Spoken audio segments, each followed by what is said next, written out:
What do you think that thing is? And how the hell is Sid going to deal with that?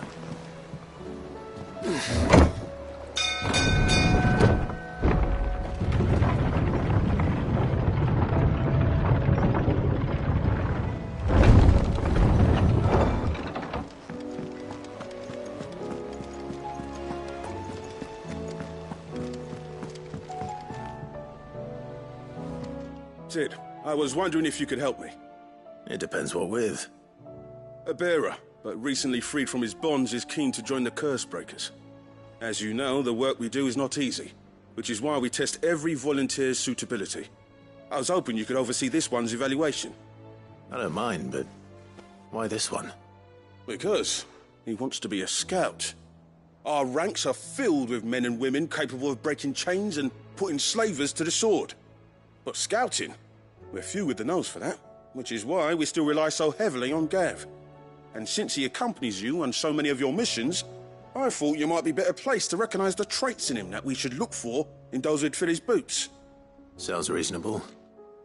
So you're happy to oversee the boys' test, then? One can never have too many scouts. Truer words, Sid. I'll let the initiate know that you'll be attending his trial, and that he is to proceed directly to Northreach in readiness. No time like the present, eh? No time like the present. I'll await you there.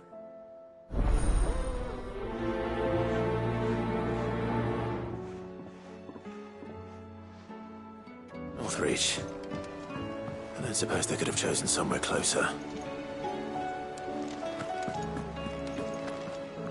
If you've got something to ask, ask. I'll be here if you need me. Oh, I wasn't expecting you back so soon. Is everything we've received and everything promised?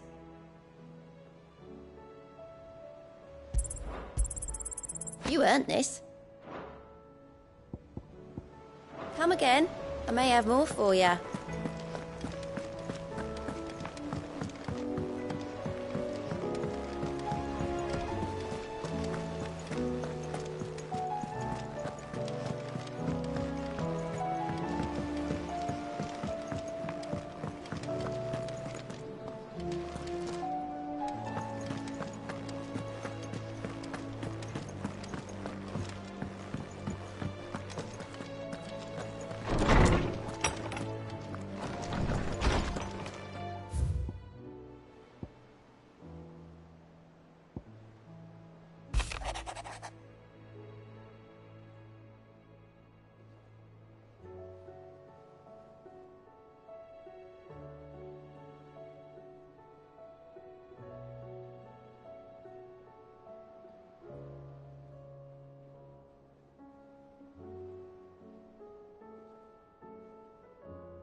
Something tells me this is no mere adventure story.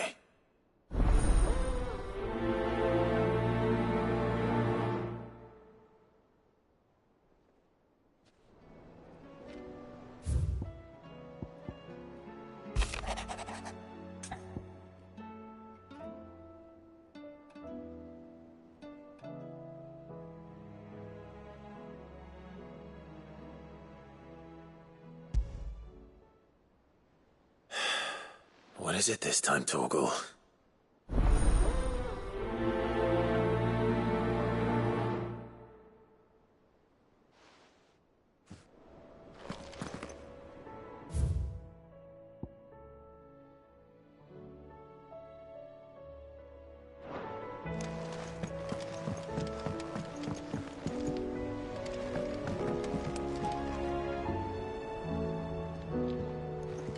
Clive?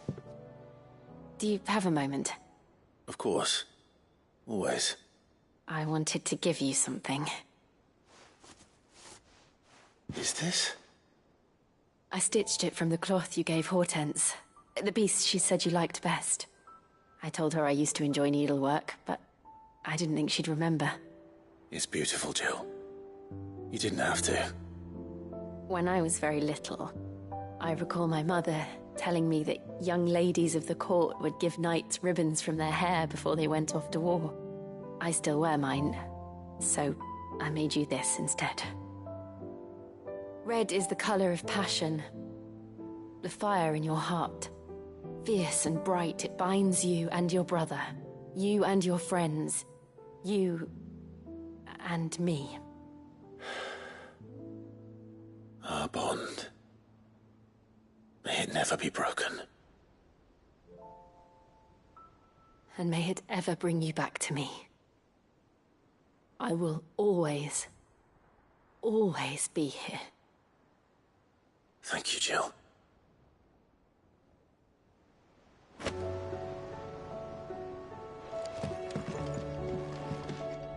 It's not time yet, is it? Somewhere in the back of my mind.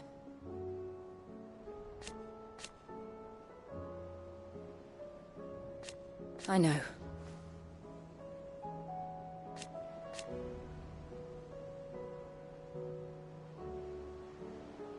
Thank you. And so for now...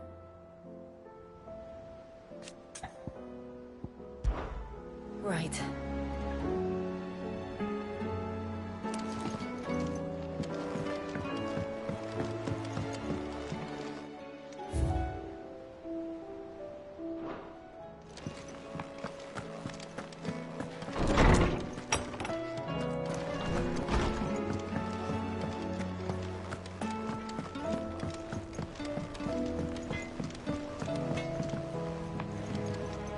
Is there out you need?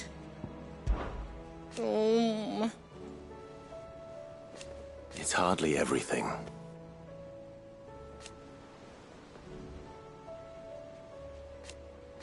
And I will. I promise. You can count on me.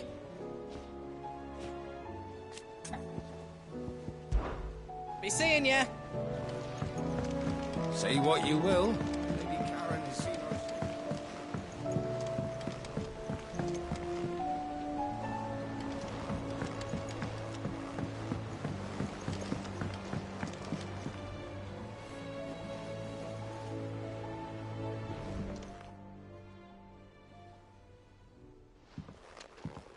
Pining for something, boy. What is it? What do you see out there?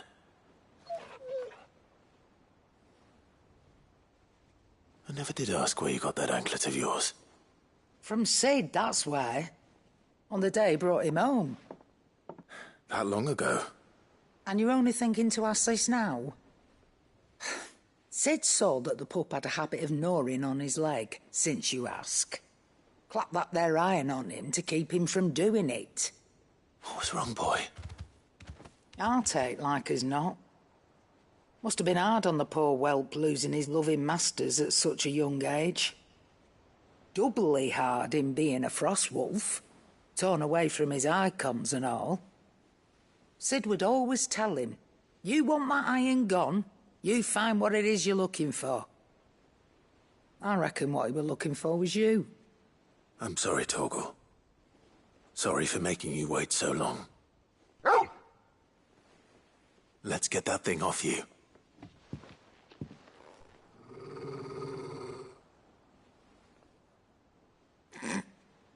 Doesn't sound like he wants it off. Indeed. You miss Sid as much as the rest of us, don't you?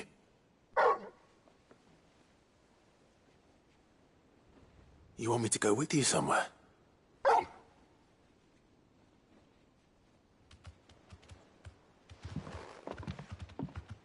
Quick, aren't you? Glad you've been paying attention. Not nearly as much as you have, Lady Karen. Aye, good thing and all. It's not like Gav would have kept him in nuts and rubbed his belly these past 10 summers. Your kindness is appreciated. You've been a good friend to him. Only because he doesn't talk back like the rest of you. Go on now.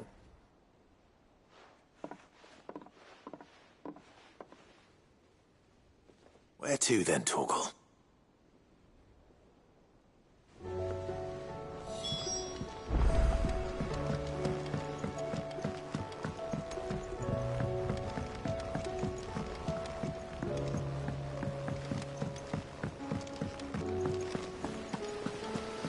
What do you think happened to Miss Middledore? I heard she was kicked out of the university.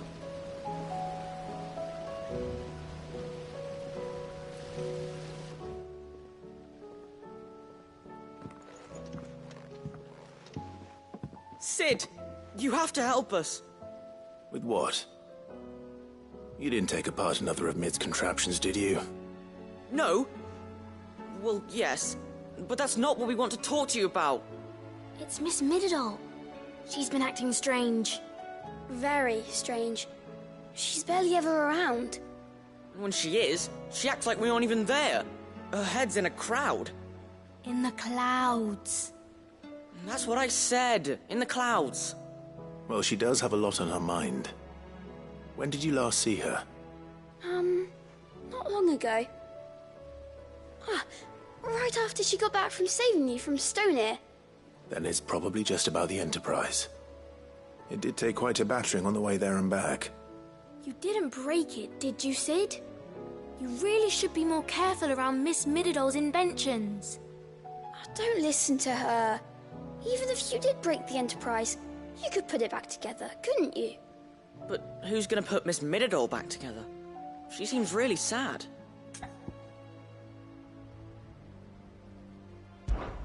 Why don't I go and see if I can cheer her up? You do that? For us? She's in her dungeon. Don't scare him. It's not a real dungeon. Thanks for the warning.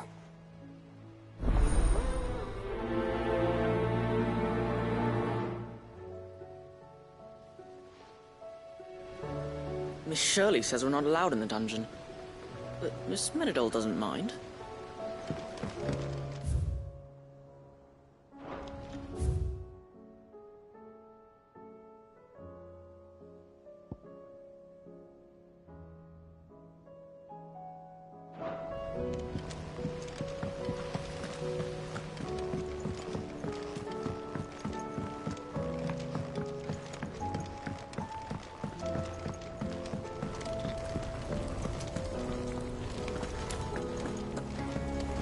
That crystal certainly don't bode well.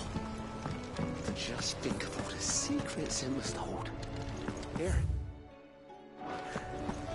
If you're planning on going up there, you could bring a bit back for me, could you?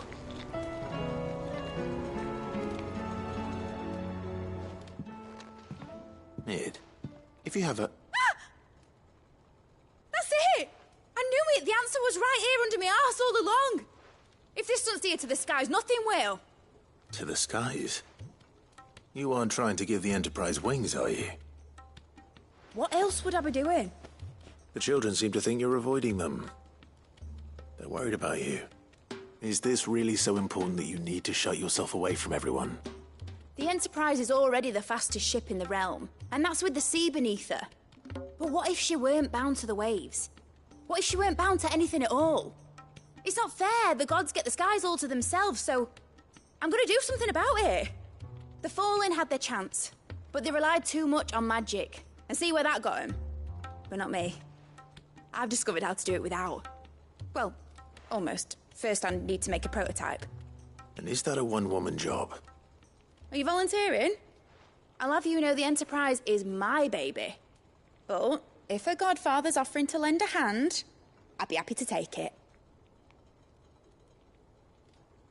First, I'll need oil, and not just some old drippings from Miss Molly's spits in the Tub and Crown. Refined stuff, like they make in Ordil. Then I'll need some bone, or shell. Light, strong, preferably no longer attached to the beast it belongs to. If it's beast bones you're after, I'm sure the curse breakers will know where you might find some.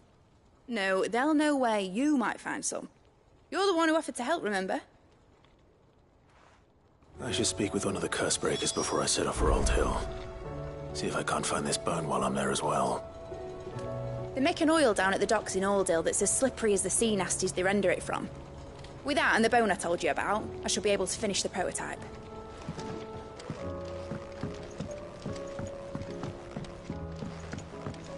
Has Midadol mentioned a new project yet? Not exactly. She seems preoccupied.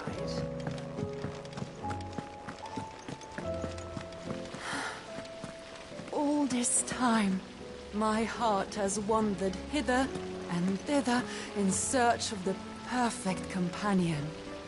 When all along he was here, standing right beside me.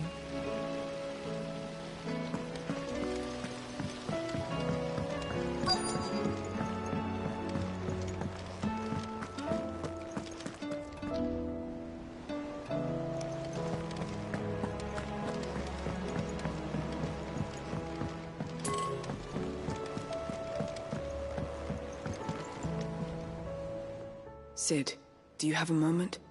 By all means. It's my old master. Seems there's no escaping her. She found some way to send me a letter. And something else. Records from a Waluda prison. Seems they were keeping a lot of bearers there. How did she come by such a thing? Finding bearers always was her strong point. And it seems the cells of Balmung Dark are full of them. Foreign captives, the masterless. Bearers no one would miss. And even better for her, bearers with no one to look after them. When ether started lapping at the walls, the jailers fled. Leaving the bearers to be liberated by whoever happened to come along next. Sid, I'd like to believe that I've earned your trust by now. And while I'm well aware that you've forbidden curse breakers from traveling to Waloed, I can't let those bearers die in their cells. I'd rather risk shipwreck on the Shadow Coast than leave them to starve. We'll be needing the Enterprise if we're going to navigate the Narrow. Does that mean... I'm making an exception, but we travel together. And we stay no longer than we have to. Ash is an inhospitable place at the best of times. We save as many as we can, and we leave. Thank you, Sid. There was a name in the prison register. A name from my past. Chadwick. Another of my former master's protégés. A gifted soldier, and the closest thing I had to family. The thought of him held captive in that place. He must be very important to you. He was. Is. Then we find him. The entrance to the prison lies in the shadow of Ravenwit Walls, just beyond the portcullis. We should head there as quickly as we can. I only pray there are still bearers alive to save. As do I, Doris.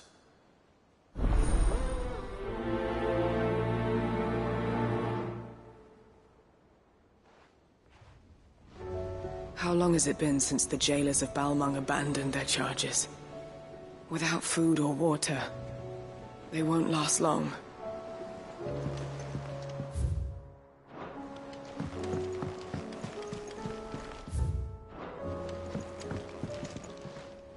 Courage, Ifrit.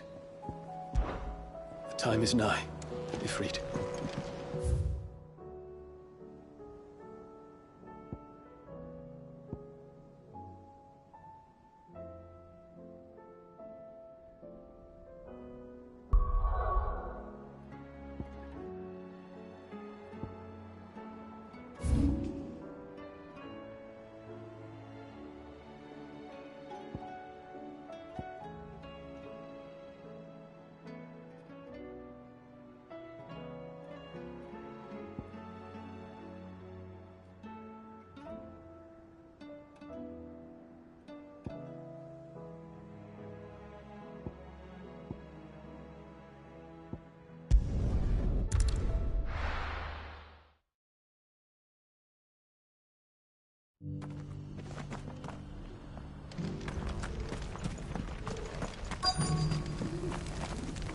The bearer of the burning quill is within, my lord. Prithee enter.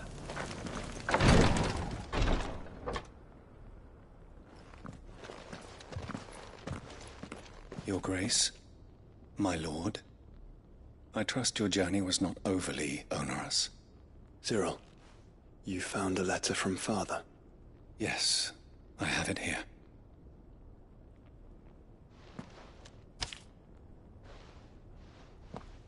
If you would do us the honor, my lord.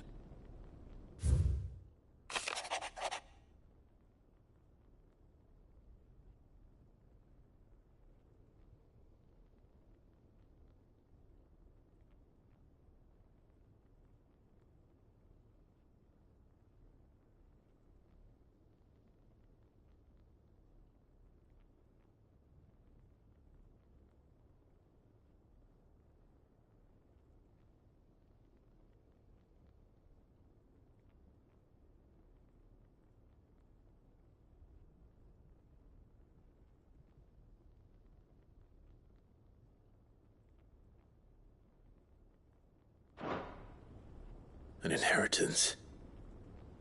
It would seem the late Archduke penned this missive shortly before his passing. The day before we left for Phoenix Gate. What are these plans he spoke of? His plans for the duchy, Your Grace. Your father entrusted them to my predecessor, the former bearer of the Burning Quill, who entrusted them in turn to me. The complete emancipation of bearers is their stated aim. But your father's dream did not end there. His Grace also spoke of building hospices to care for those stricken by the curse, and the founding of a new university to further the development of non-magical technologies. With the blight spreading ever more widely across the twins, Archduke Elwyn saw this as the only means of securing Rosaria's survival. He wished to see men and bearers treated as equals. To see centuries of common wisdom overturned. Small wonder he did not think it achievable within his lifetime. But he thought it achievable nonetheless. Had he not, he would never have written this message. Nor would he have entrusted his vision to his most faithful aides, those who would have stood with you, shielded you from the machinations of the less benevolent personages at court. It's a pity only they are still with us. 'Tis true that those most loyal to your father were the first to suffer the Duchess's wrath. But one at least remains, and she has come bearing gifts. What do you mean? Mayhap it is better that she explain, my lord. After all, the duties entrusted to me by my predecessor extended only to recovering His Grace's will and arranging a meeting with the one who might execute it, or a part of it at least. And where is this woman? She awaits you in the archive, Your Grace. Thank you, Cyril. Shall we then?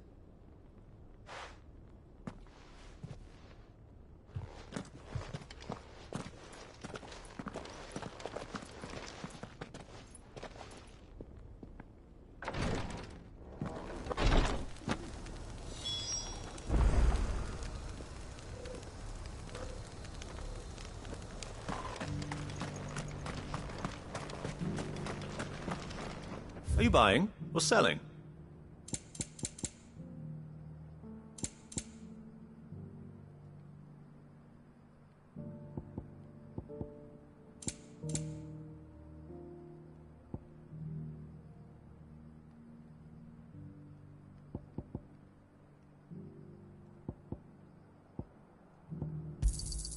Anything else? Take care.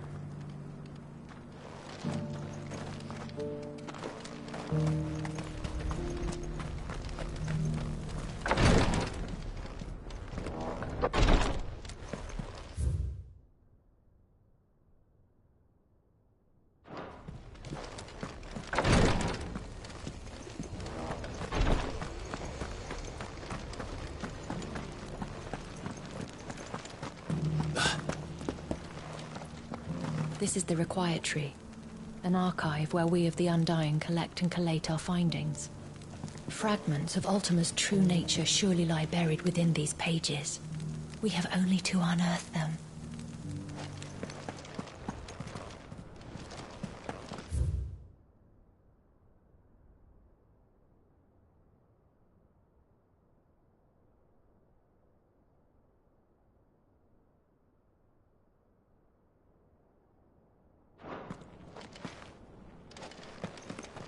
The Undying are not the only secret fellowship in this realm, you know. There are others, each working for their own ends. Why, not so very long ago, a society committed to discovering how one might cast magics without a catalyst was found to be operating throughout Valisthea. They were denounced as heretics, rooted out, and driven from our shores, never to be seen again.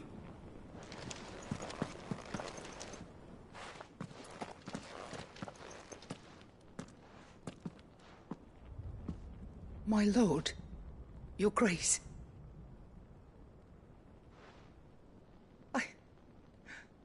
I hardly recognize you.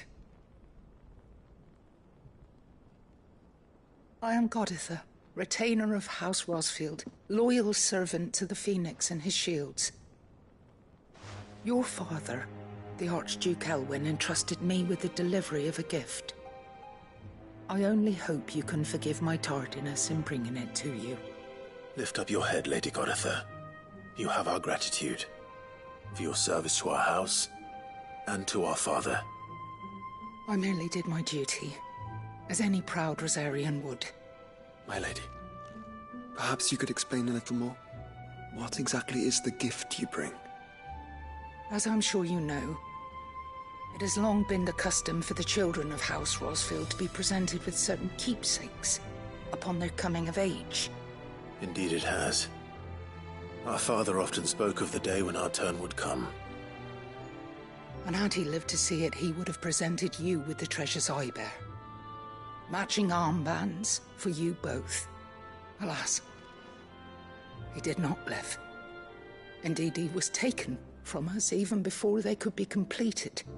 He had intended to claim the Heartstone with which each armband was to be finished himself, but it was not to be. And his gifts remain incomplete. I see. It saddens me to bring them before you, as they are. It was your father's wish that you be presented with the finished articles, not these works in progress. But with his grace long since gone, and the stone left unclaimed, I had little choice. You are grown men now, and his house is yours. And while I would not presume to insist upon your claiming the Heartstone in his stead, I know that nothing would have pleased him more than for you to do so. Thank you, Lady Goditha. What say you, Clive? What else? Of course, my lady. May our father's will be done. Oh, I am much obliged. Do you know where we might find this Heartstone, my lady? I do. Though it may be a matter of a good deal more than simply happening upon it. It is found in the bellies of elder griffins, you see. We do at least know where to find one. A certain specimen has made its nest in Titan's Wake, not far from here. A certain specimen? You are most perceptive, Your Grace. In answer to your unspoken question, yes. In fact, this is the very same beast your father meant to slay. I have been tracking its movements since you were but a boy. Were you to slay it in his stead, as men of House Rosfield, it would surely make your father proud. What say you, Joshua? What else? The griffin your father meant to slay is currently nesting in Titan's Wake, not far from here. Slay it in his stead, and claim the Heartstone that he could not.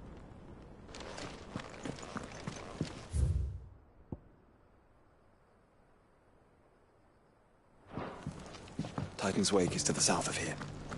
But we must not be hasty. The good lady has been disappointed once already.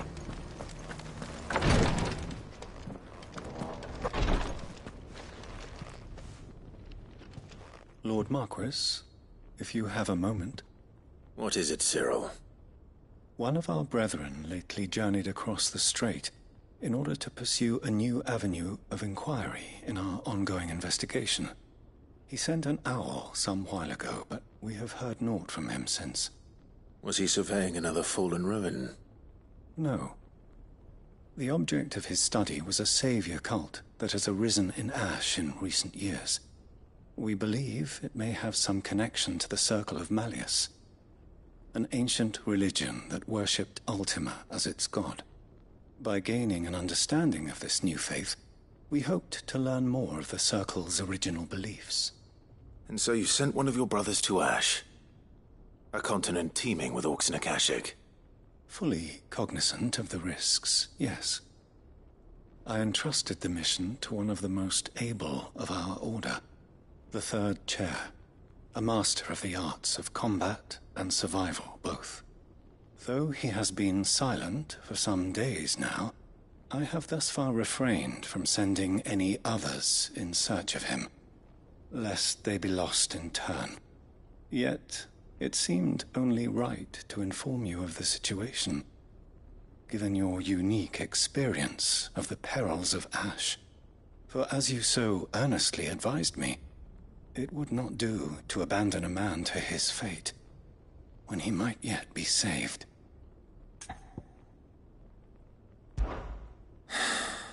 It would not. But Ash is a big place. Can you be any more specific? Perhaps. The last owl I received from him mentioned a village where he had heard the cult were wont to assemble. Mickleburg was its name. It lies in the southern reaches of Waloed. If aught ill befell him, I expect it did so there. All right. I'll see what I can do. You are much too kind, my lord.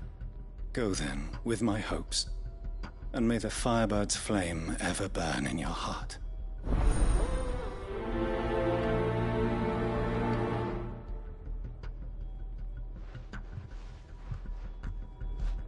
When last I heard from him, the Third Chair was bound for Mickleburg. If you mean to seek him out, my lord, I can think of no better place to start. News has reached us of the black bulk that soars over the strait. Lord Cyril has ordered our survey teams to investigate it forthwith. It would seem that your battle is coming to a head, my lord. I pray that you and your brother will emerge victorious. May the Firebird's flame burn ever in your hearts, and guide you back home safely.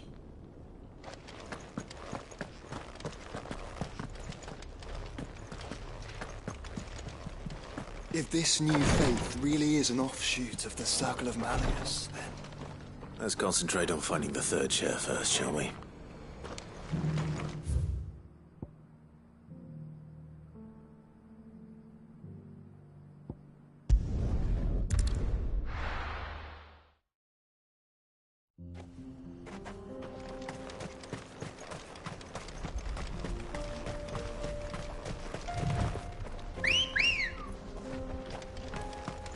Come on. Fly, Ambrosia. Eyes peeled, Joshua.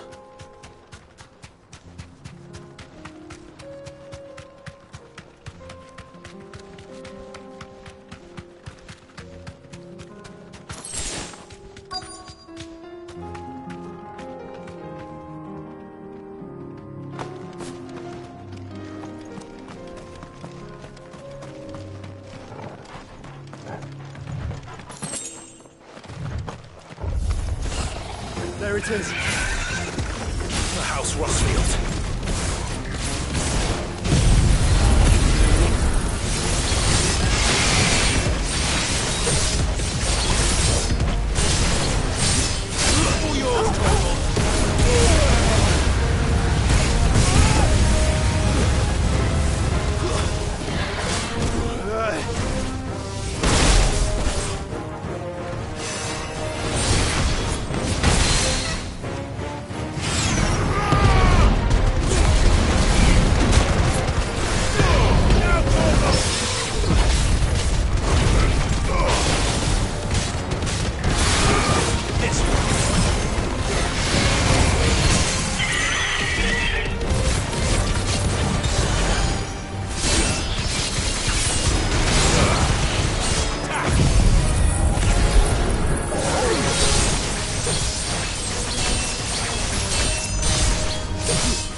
this the Heartstone? I expect Lady Goditha will know.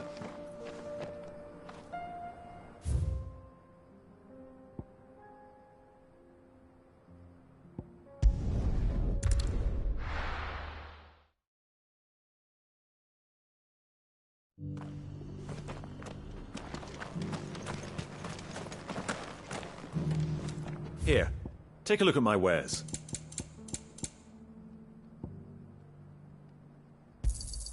Of course.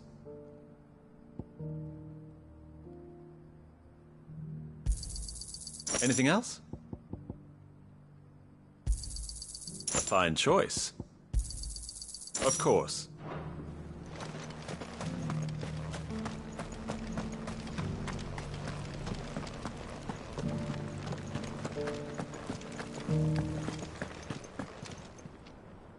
Oh, thank the Founder you were safe. The Griffin is slain then? And the Heartstone claimed.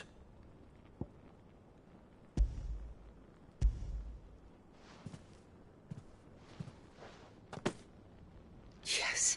This radiant luster, like frozen flame, it is just as your father described it. Thank you, my lord. Your Grace. Your father would be so proud. Lady Goditha, the lapidary is ready. Thank you, Cyril. I will be with him shortly.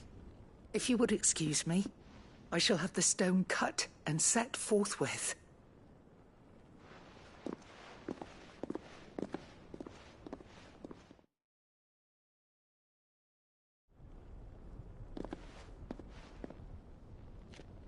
The armbands are complete. Pray, take them. They are yours, after all.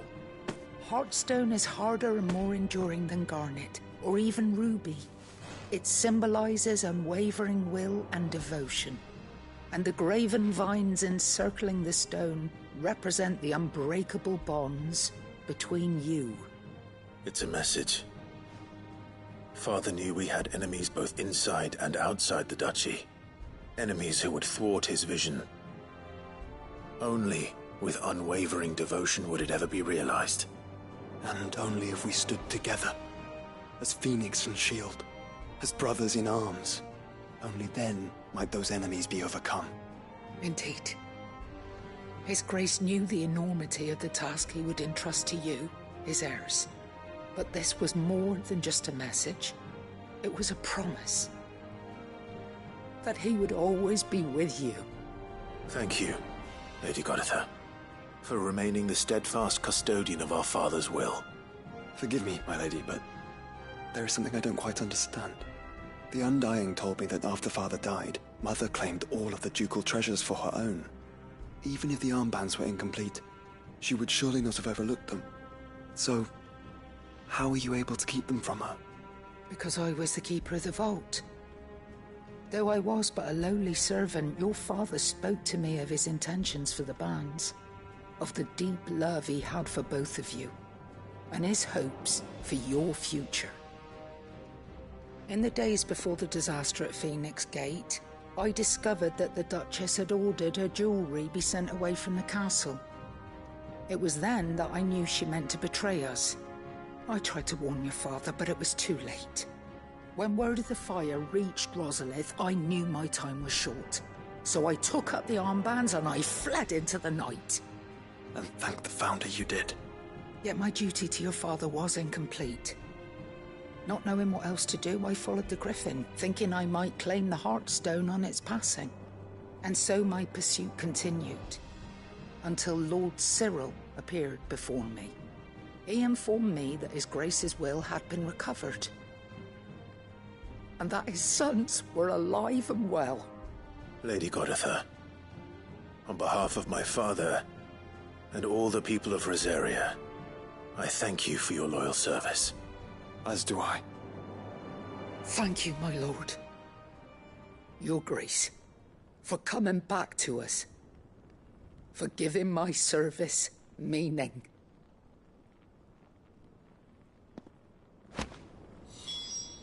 I remain your faithful servant, my lord.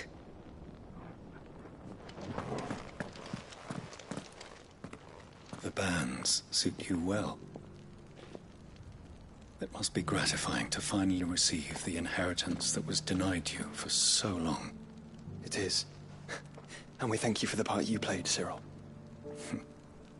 If you would permit me to play my part a little longer, might I suggest that you make your way to your father's memorial atop Hawk's Cry Cliff? Let him see that you have received his blessing, and that his vision lives on in you. I suppose it would be churlish not to. What do you say, Clive? Shall we pay Father a visit? I think we should. I was hoping to be able to offer him my thanks before we left for Origin.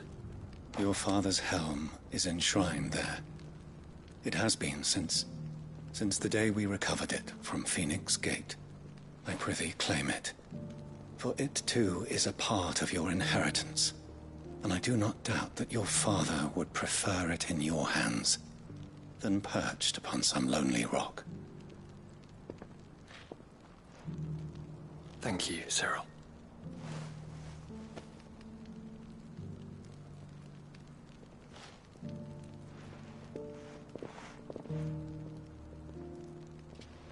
Come on, Clive. He's waiting.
Ready, go?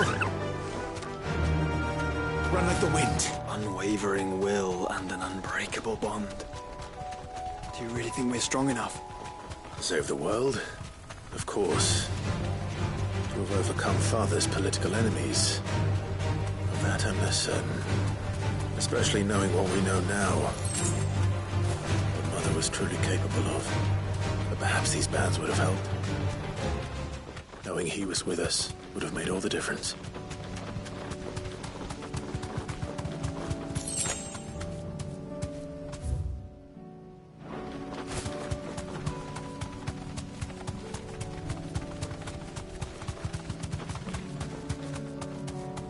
It's just back there.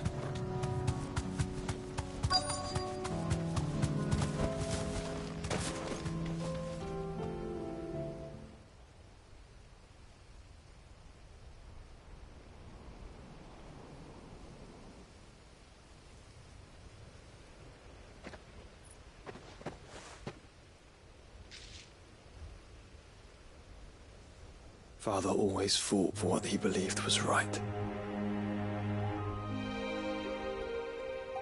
It wasn't until that night at Phoenix Gate that I realized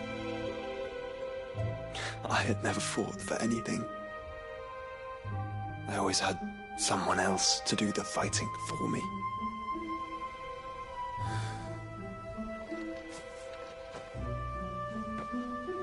No matter how fate conspired against him, he never lost heart, never looked back, never stopped fighting. To me, he was the greatest of men. And I've been trying to live up to his ideals ever since.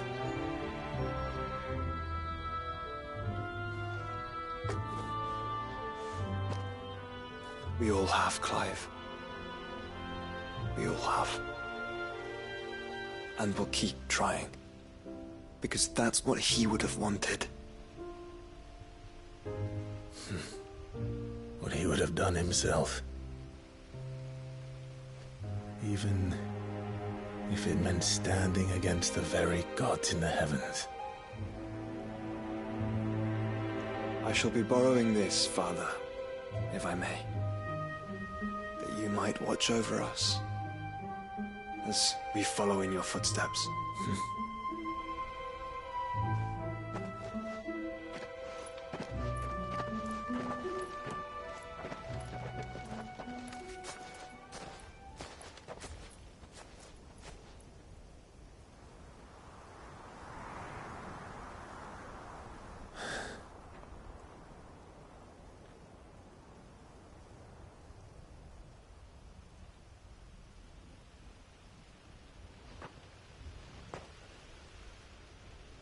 We won't lay you down.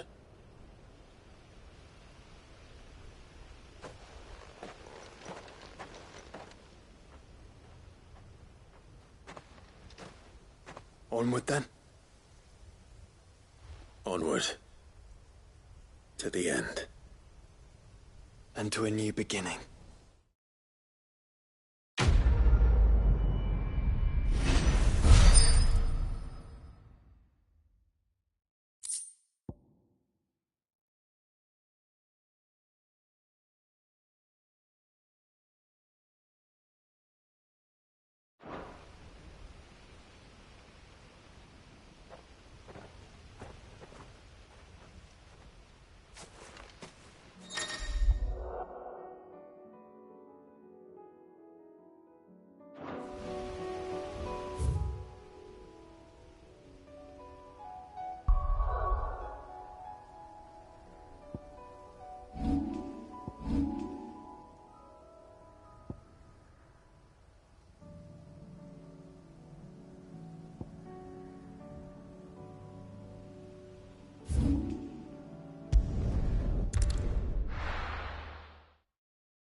Nazaire might at least have mentioned where in Northreach he'd be testing this recruit.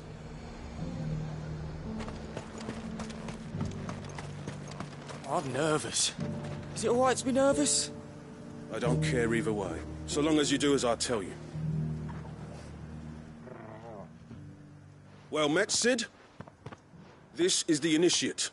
Ember, present yourself. At your service, Master. Please, just Sid. There are no masters here. Your life is your own. Oh, of course. Thank you, Sid. The sergeant says you'll be evaluating me at my trial. To become a scout, yes. You are aware of the dangers inherent in that role. I am. But I swore I'd face them. Just like the man who saved my life.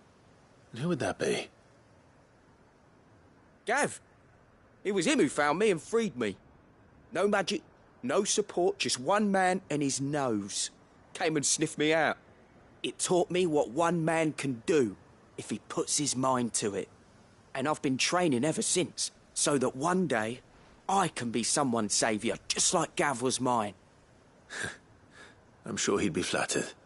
You clearly have good intentions, Ember. And it sounds like you're under no illusions. Stick to this path and you'll make a fine cursebreaker. So, what? Have I passed? You haven't even started yet. Now listen.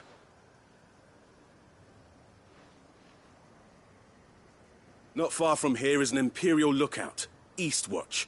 The guards there record all their sightings in a logbook. You are to find it and bring it here. And bring it here, right. Anything else? No. Sneaking into a heavily guarded Imperial outpost and stealing the logbook would be quite sufficient. You'll need to assess the situation, determine a point of entry, create a distraction and effect an escape, all without being discovered and thrown into an Imperial oubliette.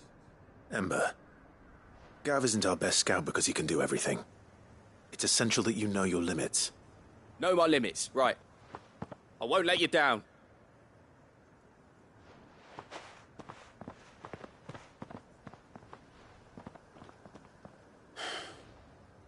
It shouldn't be as dangerous as I made out. But keep a weather eye on him all the same, would you? On my way. All All right, Ember. Impress me. Even now, the capital has moved. The Empire keeps the watchtowers overlooking royal meadows and the Sea of Grace manned. But only by a skeleton crew. It's a trial, not a death sentence.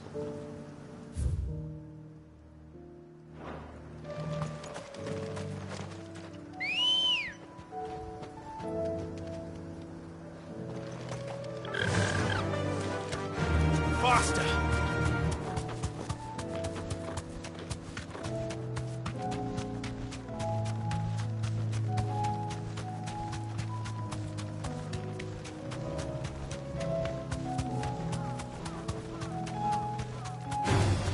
Time to fight.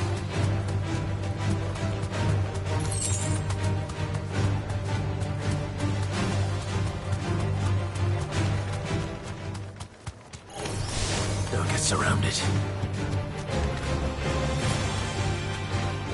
These are clean kills. Perhaps young Ember really is ready. Or maybe not.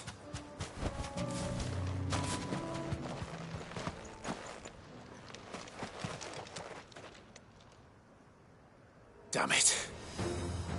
Ember, draw your sword! I can't! Then run!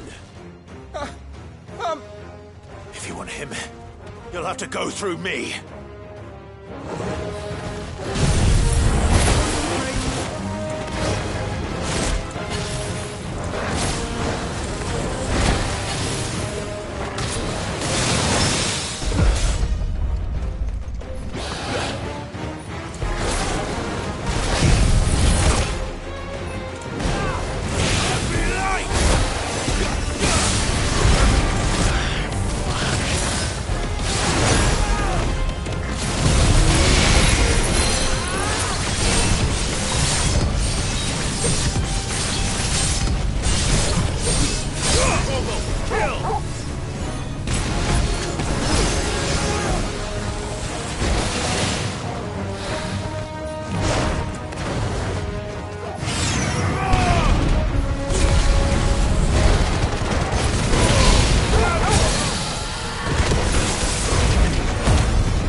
Ember, are you...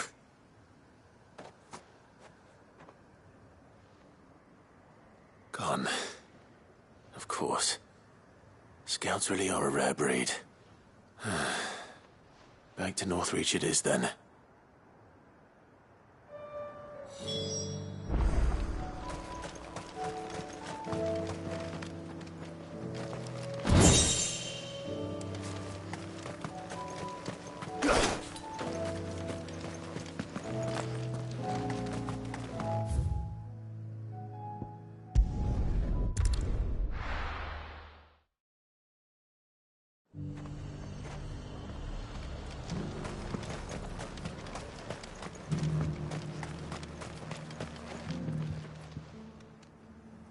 I didn't expect you back so soon.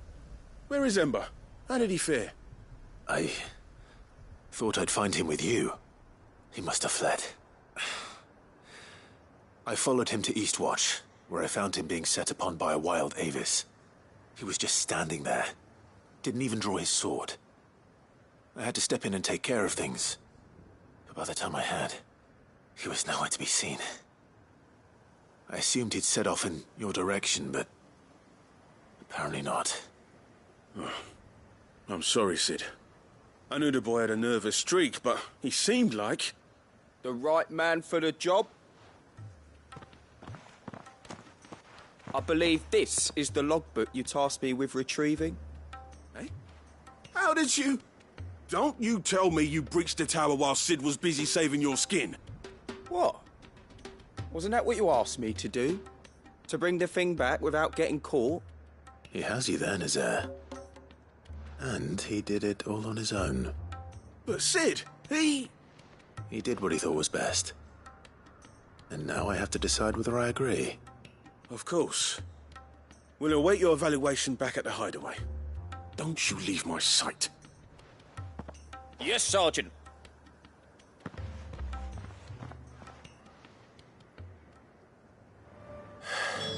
This won't be an easy decision.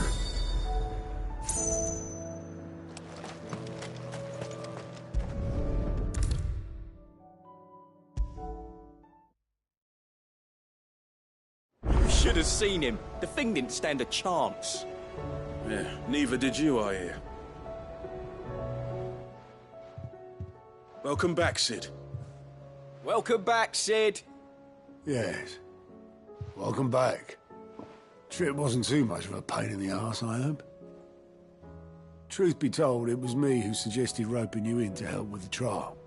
But from what I hear, things didn't go quite as planned. No, they most certainly did not.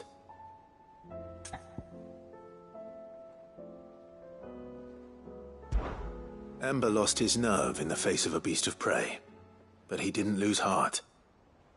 He pressed on, and he achieved his aim. And is that not what we ask of our scouts? Indeed it is. Thank you for your honest appraisal, Sid. The fact remains, however, that Ember will not always have a battle-hardened warrior on hand to pluck him from the jaws of peril. All I have gleaned from this trial is that without someone watching his back, Ember is little more than a liability. Wait, Sergeant. Ember still has much to learn, it's true. And this time he was found wanting. But I'd say he's due a second chance, nonetheless. After all, he did do as you asked. With a bit of hard work, any hand can be made to hold a blade, and any mind can conquer its fears. But a scout's nose is different. You've either got one, or you ain't. And by sniffing out that log, young Ember here has shown he has a conk and a half. Wouldn't do to waste it now, would it? Fine. One more chance. I'll do whatever you ask.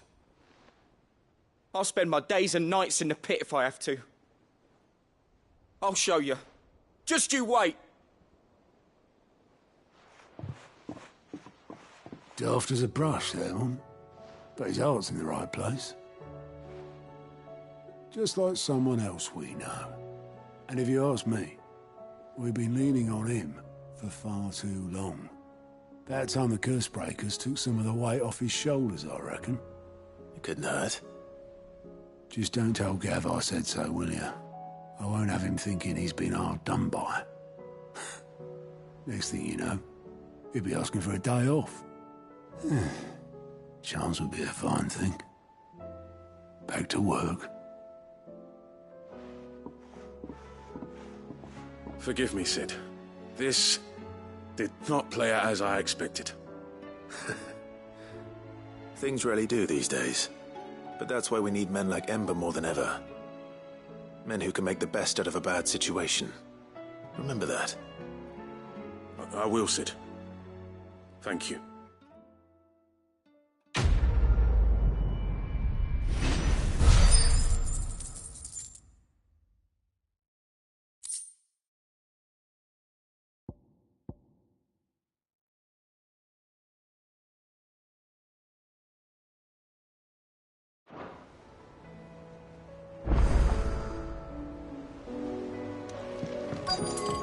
Sid, I wanted you to know. I will be taking personal responsibility for Ember's combat training, and I will not let you down.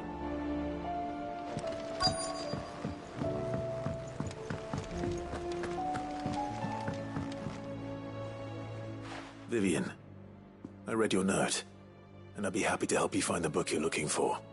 Thank you, Clive. But tracking it down will not be easy. Are you sure? Please.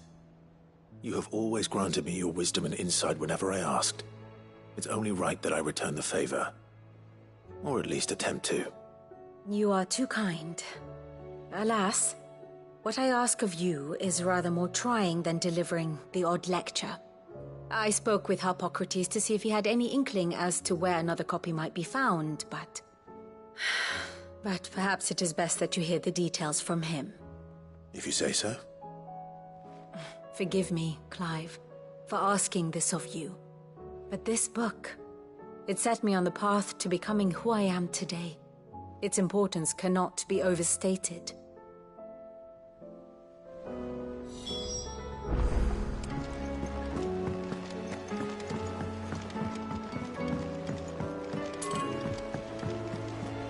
There's something about it. I feel like it's calling to me.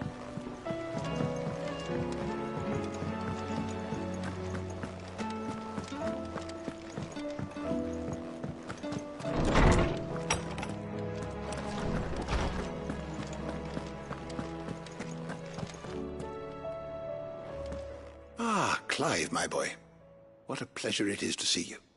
Harpocrates. There's something I need to ask you. I've been charged with locating a book called From a Distance. Then you seek a rare gem indeed. One whose name I had not thought to hear from your lips. You've been talking to Vivian. Right as always. But she didn't seem keen to tell me very much. I take it she didn't like what you had to say. And yet I gather it did naught to dissuade her. Clive, if the young professor has tasked you with obtaining a copy, I fear she asks the impossible. The executors would not allow it. The executors? Coveters of Secrets. A clandestine organization committed to the collection and intenebration of forbidden texts and technologies. One such text being the tome Vivian seeks, chronicling as it does the true history of the enslavement of bearers. A tale which could overturn the established order were it ever to become widely known. Or, so rumor has it. I've never actually read the thing, or even set eyes on it for that matter. How is it that I haven't heard of this organization? Why, secrecy is the executor's watchword.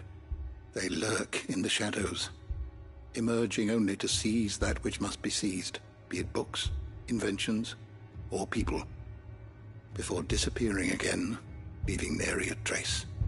Which would explain why Vivian's copy was snatched from her grasp not long after she found it. By the hand of the executors, yes. But what drives them? Self-interest or ideology? Fine question. Sadly, all that is known of the executors can be recounted in a single breath. You may just as soon ask me of their origins, numbers, or the identities of their leaders. Any answer I give would be pure speculation. Then my hunt was doomed from the first. What was Vivian expecting? That I'd pluck it from thin air?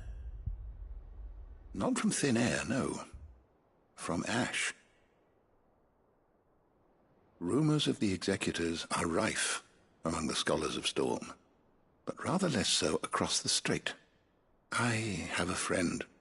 Well, I had a friend in the village of Garnick, a collector of rare tomes, upon which subject we would oft correspond. Alas, I have heard naught from him since the skies fell dark. And no doubt he, too, has turned. But, though he did not mention it by name, it is possible that a surviving copy of From a Distance yet rests upon one of his many shelves, quietly awaiting discovery. If you were, by some chance, able to save even a single book from the poor man's library, I know his soul would rest easier. Very well. When I next find myself in Waloed, I'll be sure to pay Garnick a visit. Knowledge hoarded is knowledge lost. Ah, yes.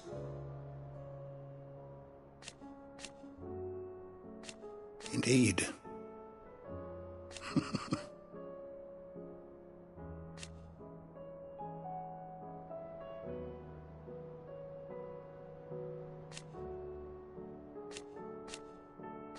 Then go. Having never visited, I cannot tell you exactly where in Garnick my friend's lodgings lie, but he did mention they were some distance from the road. I make no guarantee that you will find what you seek there, only that it is the best and perhaps the only place left to look. Fare thee well, my friend.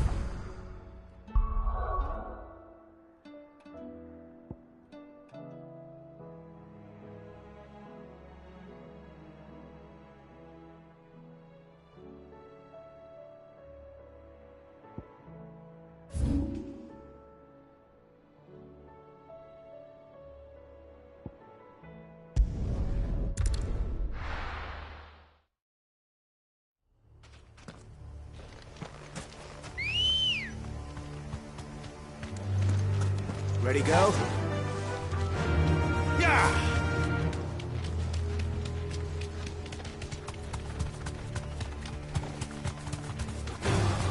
Don't get surrounded.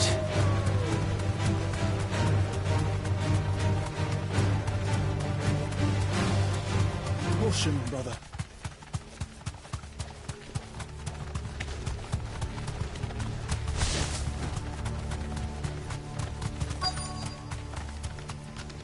The entire village looks abandoned.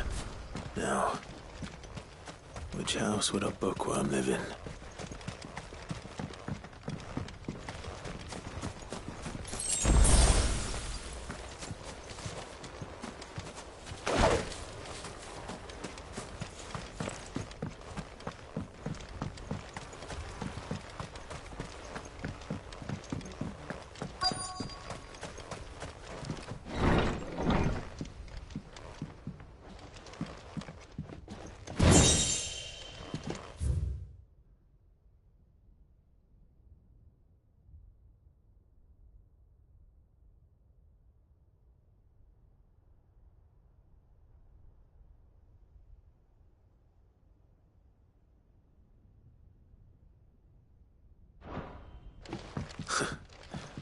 His interests were certainly varied.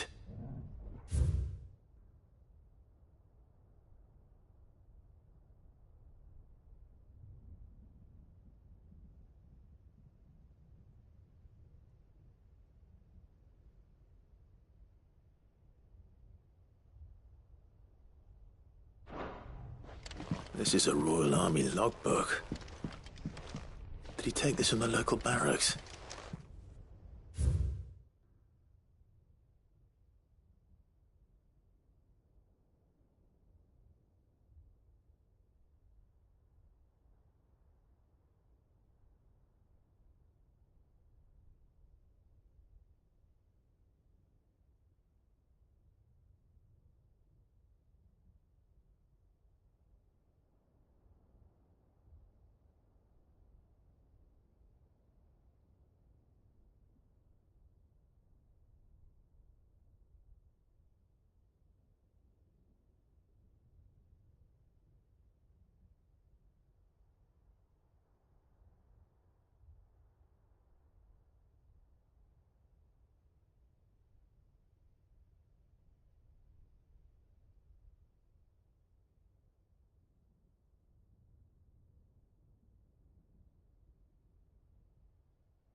this is it.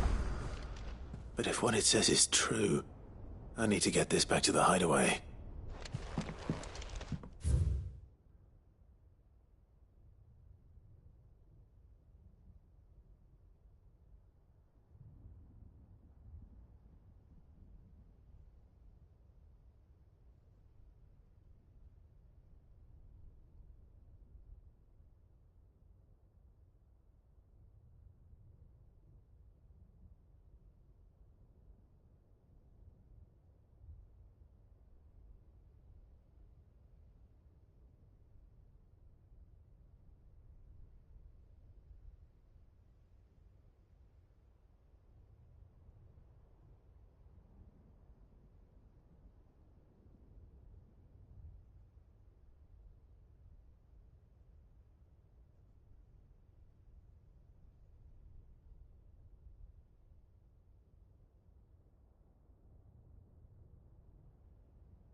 Leaving so soon, stranger? We've been watching you. From a distance, so to speak. Subtle. I know who you are. Then we need not waste time on introductions. Hand me the book. Leave it in our care and return to your life. Your care? Do you mean to burn it, or bury it? That is not my decision to make. But by one means or another, its contents shall be removed from the common record. Then I'll have to politely refuse. I won't let you erase our history. Then we find ourselves at an impasse. Very well. The book can just as easily be pried from your dead hand.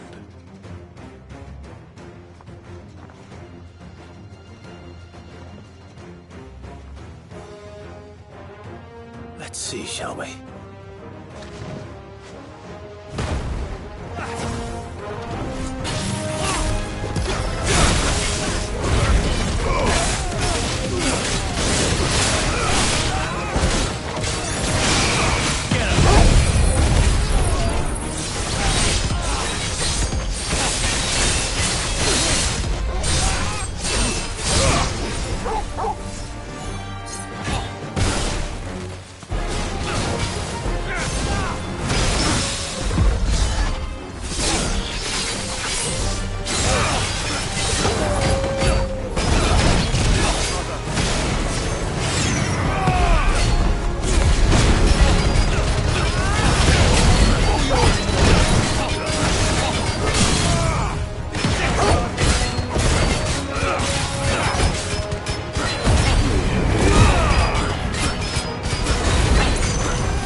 Impressive.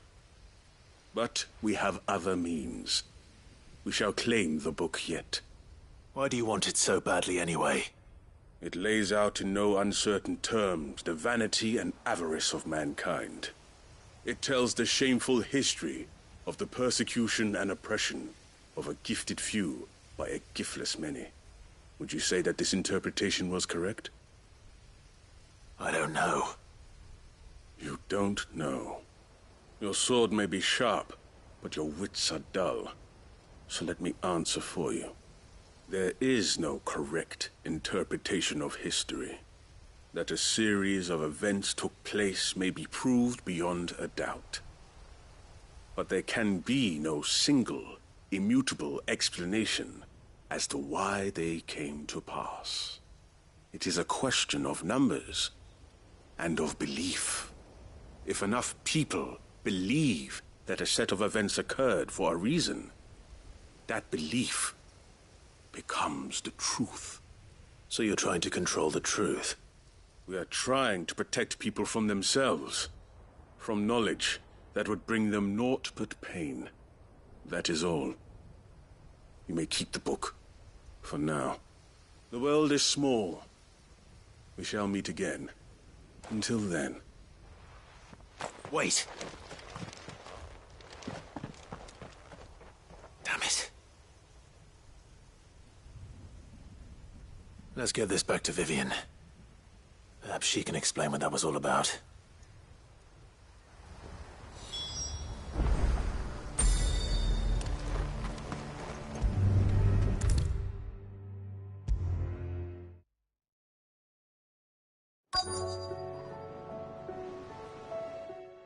Vivian. I found it. The book you lost.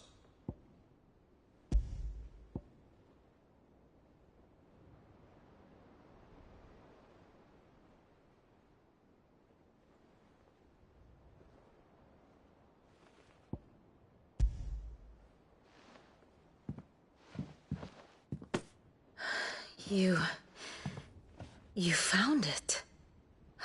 Thank you, Clive. Even though I asked this of you, I was not entirely sure it would be possible. I feared the executors had seized every copy. I met with one of these executors, and I convinced him to let me keep it. He told me something. That the truth is just a matter of collective belief. And that if enough people believe a lie, that lie becomes the truth. It does. But it also means that the truth is not immutable. That it can be changed. Provided that those who wish to change it can convince enough people that their perspective is the correct one. As the sad history of the Bearers proves. You said that the book inspired you to become a scholar. It did. Or its author, rather. She was a heretic, you see. A firebrand and a dissenter. A gallows stood ready for her in every corner of the realm. And by shunning society, or perhaps being shunned by it, she stumbled upon a truth so potent that an entire realm trembled at the prospect of its utterance. I, too, have always felt somehow set apart from the world of men. A stranger to my own species. She taught me that my solitude was not a curse, but a gift. And that, though my journey to the truth might be a lonely one, what I found at my destination would be more than worth the cost. Do you still feel that way? That you're not one of us? Honestly, I'm not entirely sure anymore. Since coming to the hideaway, I find my thinking somewhat clouded. Perhaps the result of studying mankind from a rather closer perspective than I had intended. But the more I study, the more I find value in this perspective. In looking not from the outside, but from within. So if you'll permit me, I'd like to continue my work here.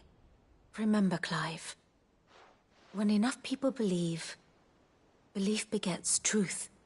Give the men and women of this benighted world the gift of truth. Make them believe in you, as I do. I'll try, Vivian.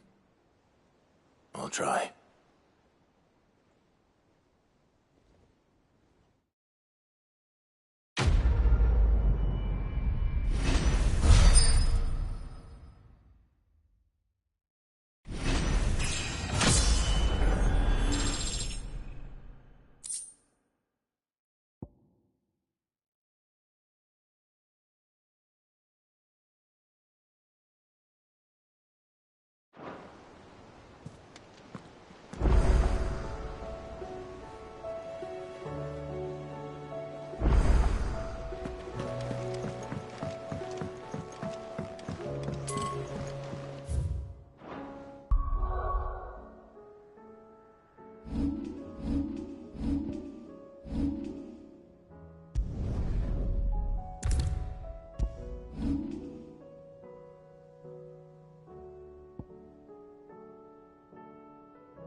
Torgal?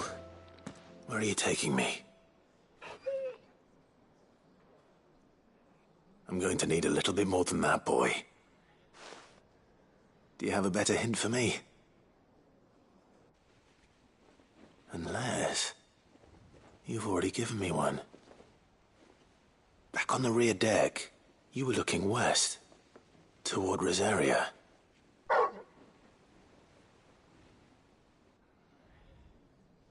Why don't we try the rookery?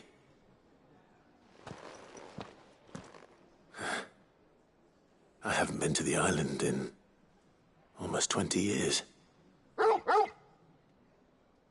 To Port Isolde, then. Fingers crossed the old mooring is still there.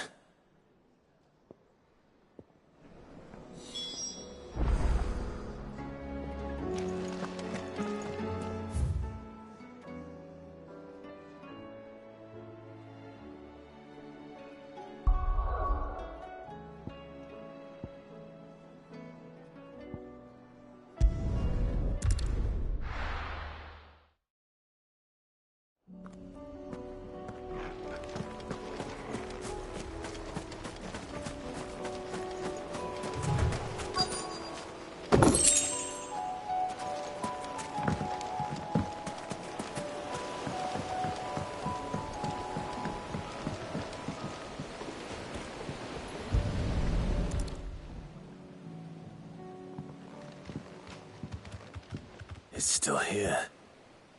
After all these years. Lots more than I remember. And you're a lot bigger. You might have to swim, boy.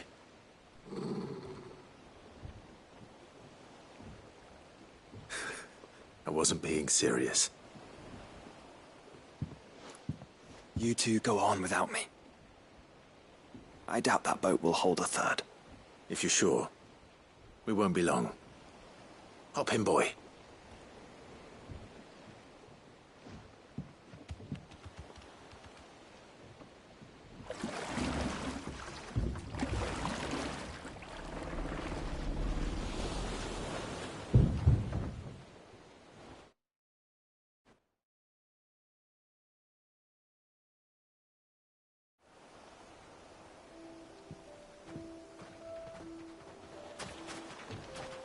This place hasn't changed at all. The rookery's right through those trees. Come on. Race you there? I bet I could still beat you.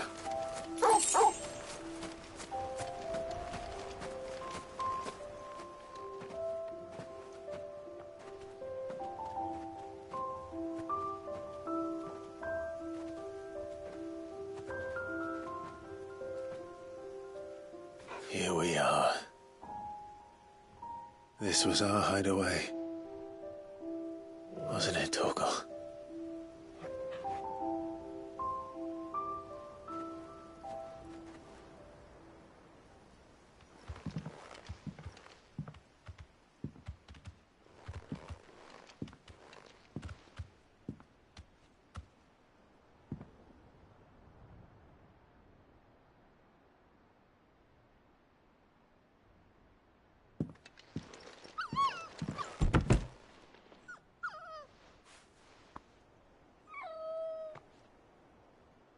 Coming here helped me to forget who I was.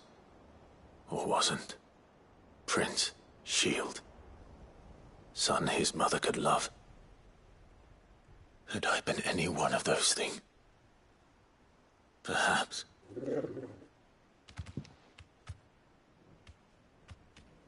What is it, boy?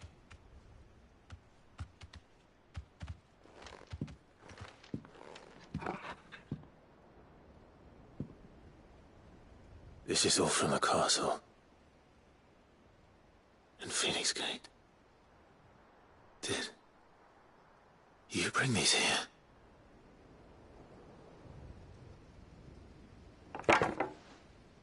My sparring sword.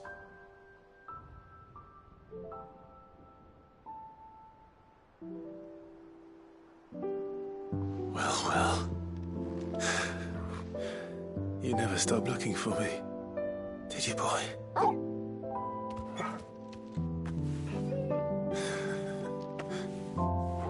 Thank you.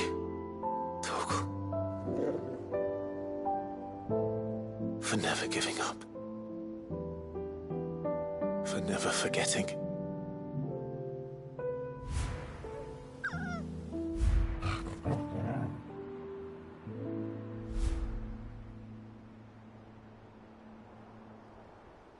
Let's take this with us, shall we? So I don't forget either.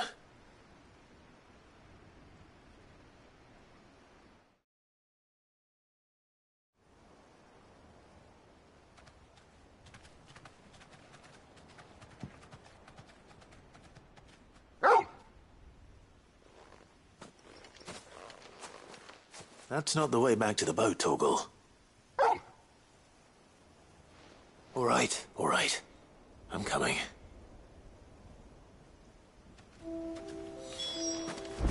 I think I know where we're going.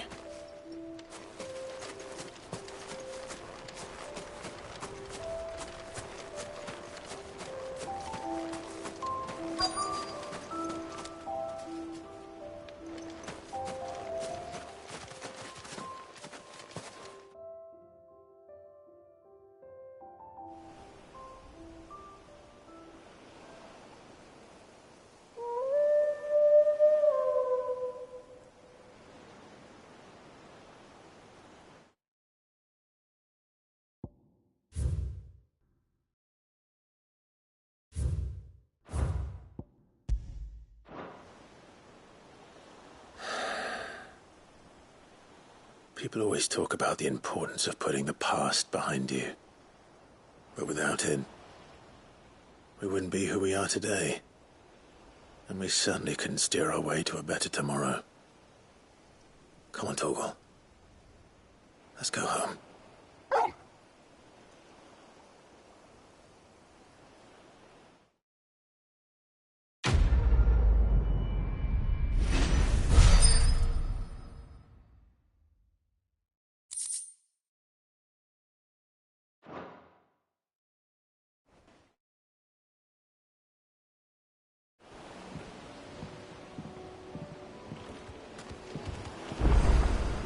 Sorry for the wait. We're ready.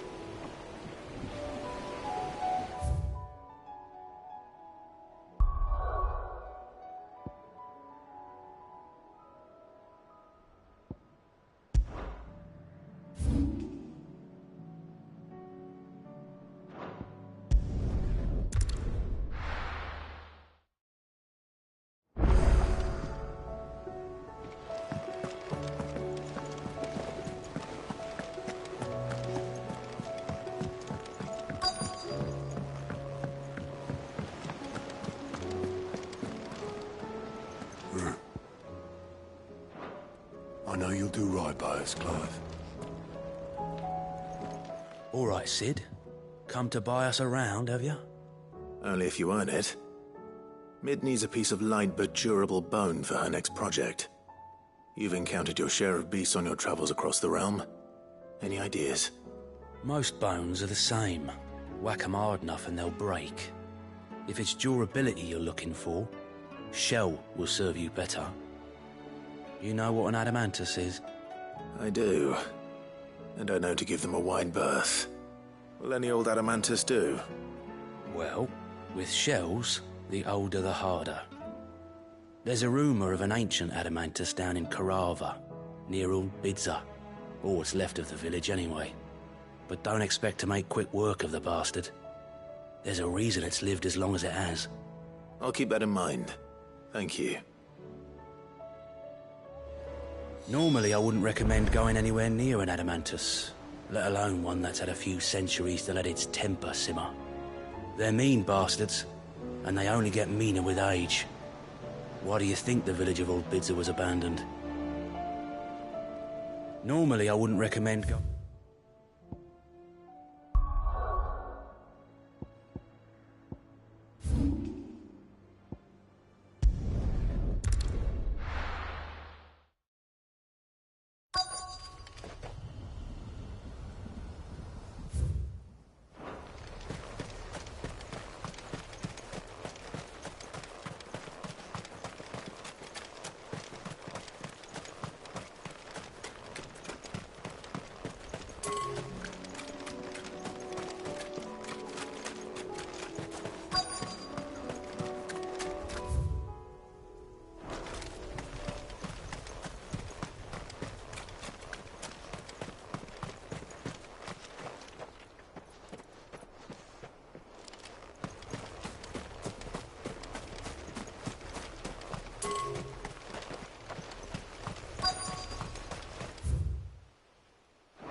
Mid's oil. After what happened here, it's a miracle there was any left at all.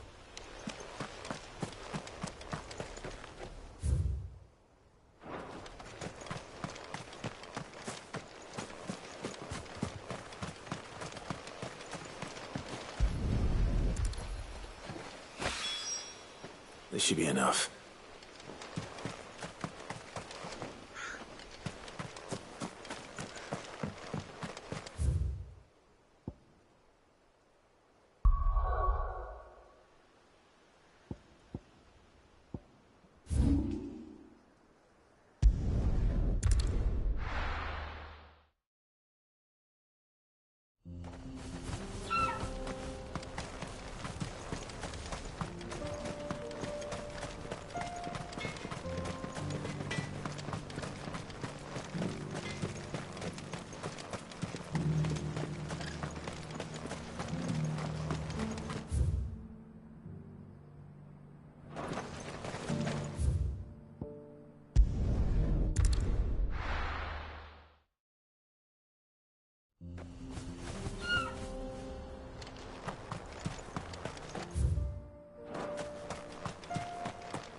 Come on.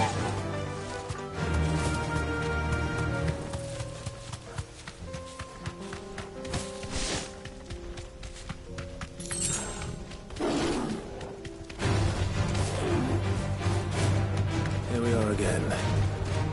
Carava. If you were a tortoise, Toggle, where would you hide?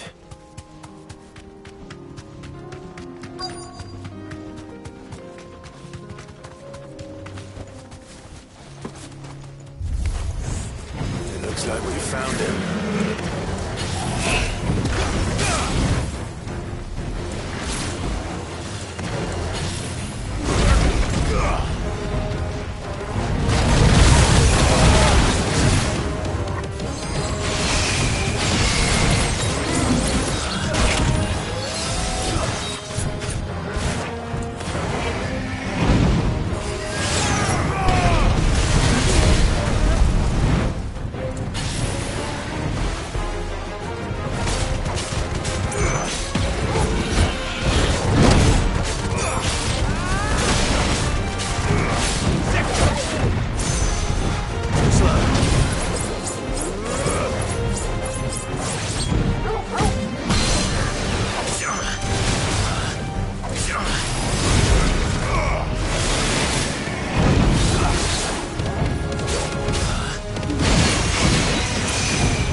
Get these materials to Mid so she can finish her prototype.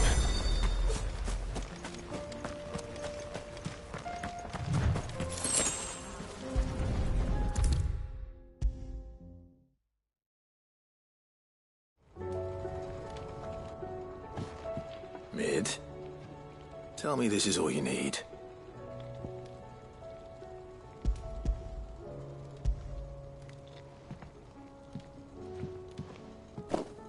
Aw, you make it sound like I asked you to save the world or something. Tell me this is all you need. It's most of what I need. After you left, I went over the figures again, and I realised I'd forgotten a 1 and a 0. And a cogwheel. Just a tiny one. Though, that's the problem. Gears that small are a bastard to make, and I may have lost the one Blackthorn spent a fortnight toiling over. wait. The children. When they took apart your scales, there was a tiny brass gear. Now that I think about it, they didn't use it when we put the scales back together.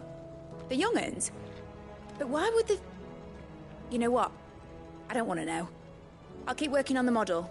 You go and find that cog.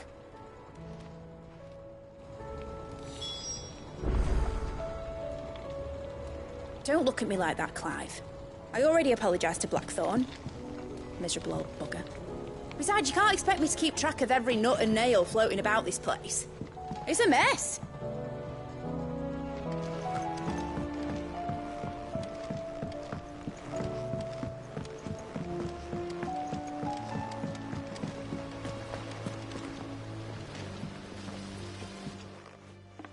Sid! Is Mid still hiding from us? She wasn't hiding. She's fine. She's just busy working on her next project. A new invention? What is it? What is it? Is it an airship? I bet it's an airship! Do you think she'll let us help? That just so happens to be why I'm here. She needs something special, something only you three can provide. A brass gear. A tiny one. One that might fit on, say, a set of scales? Oh, the one you forgot! We remember! We saved it, just in case. It's in the bag of bits. Since your lesson, we've been disassembling, then reassembling everything we can find. All the pieces that are left over, we keep under our beds, just in case. That's good to know. Look! I found it!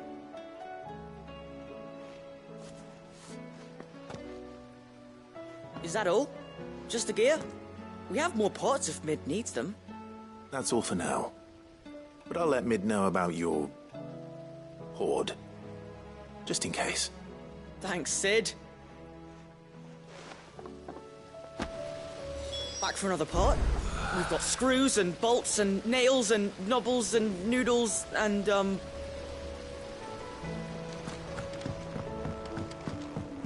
Has Midadol mentioned a new project yet? Not exactly. Well, did they have it?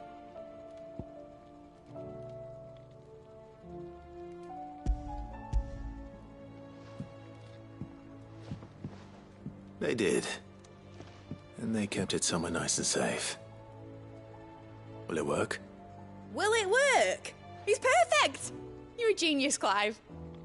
What exactly are you going to use it for? Only the most important job of all. The wings aren't going to move on their own. But with the right cog in the right place... Well, you just wait and see.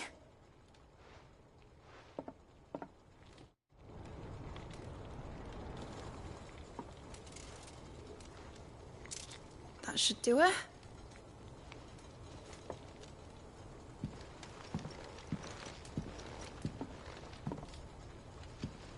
Here goes nothing.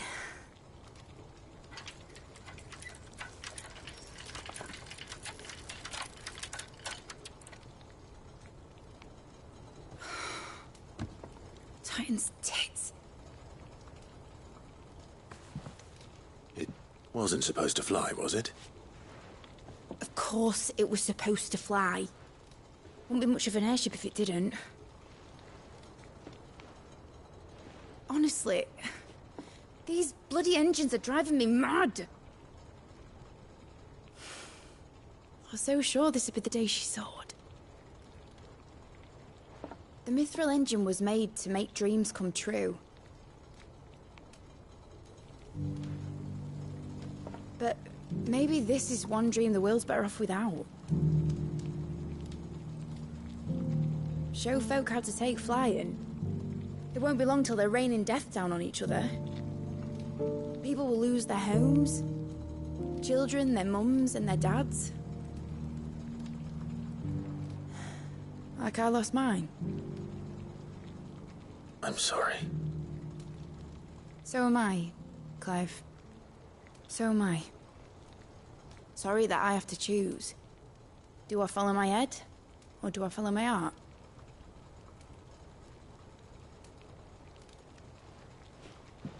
Good question. The first time I stood on the deck of your ship, felt the wind in my hair. It was like I was flying. But imagine how it would feel to actually do it. My dad always said there were two ways of living life. Chasing a dream or shuffling to your grave. And he were right. Right about a lot of things. Not that I like to admit it. People need dreams to chase. Especially in a world like this.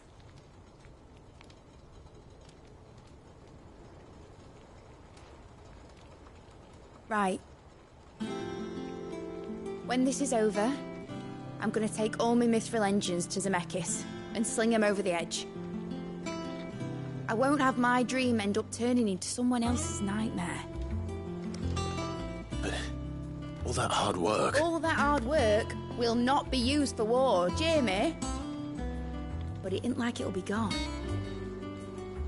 Tell me, Clive, have you ever been on a treasure hunt?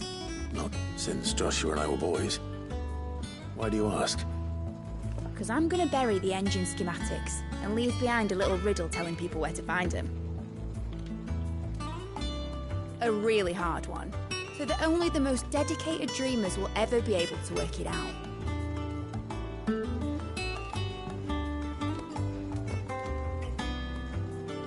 Ooh, I can picture it now. Some daft general squinting at the words with a gormless expression on his mug. Like that one, yeah. Right.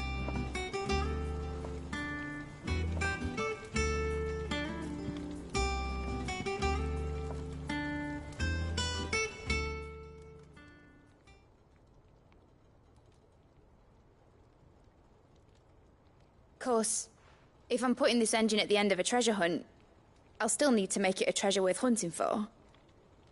Won't be much of a prize if it couldn't even make a toy boat fly after all. My dad always said, dream big. But it ain't the size of a dream that's important, is it, Clive? Only that it's a good one. And I reckon I've got a fair few good uns left in me. I'm sure you do.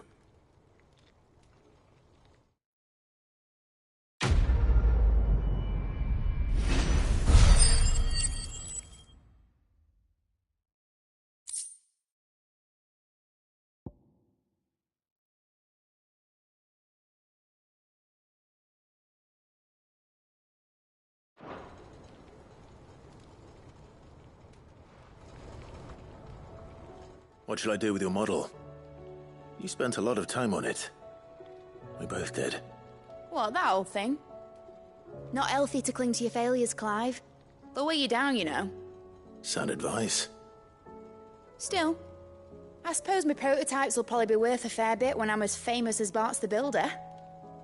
Seeing as you're always strapped for coin, suppose I can give it to you. Just make sure you get a good price when you do come to part with it. I'd say that was up to you as much as me.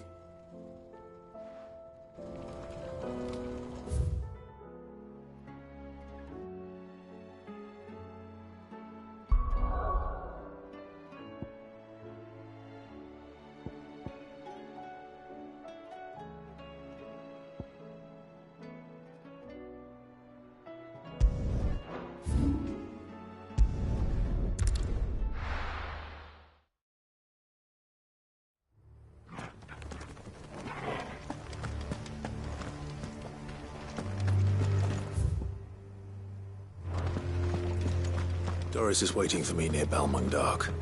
The longer she's out in the open, the more likely she is to be found by a Kashik. I need to hurry.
There were no guards, I take it. None manning the gates, no. It's a different story inside, though. The corridors are crawling with Akashic. Most likely guards left behind when the wardens ran. If Chadwick was being held here, I worry that he may already be.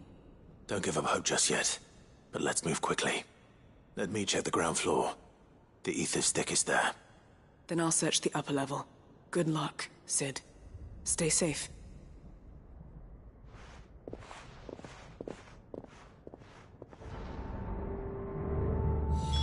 Just how bad are the floods inside the walls? Bad enough to turn a bearer? I hope not. We're risking a lot just being here. Better keep my eyes open for signs of life.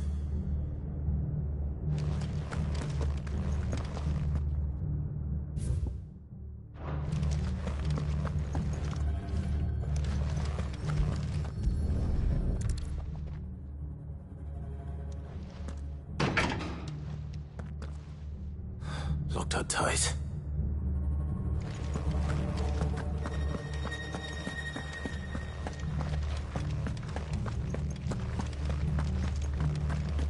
Caution, brother. Let us be about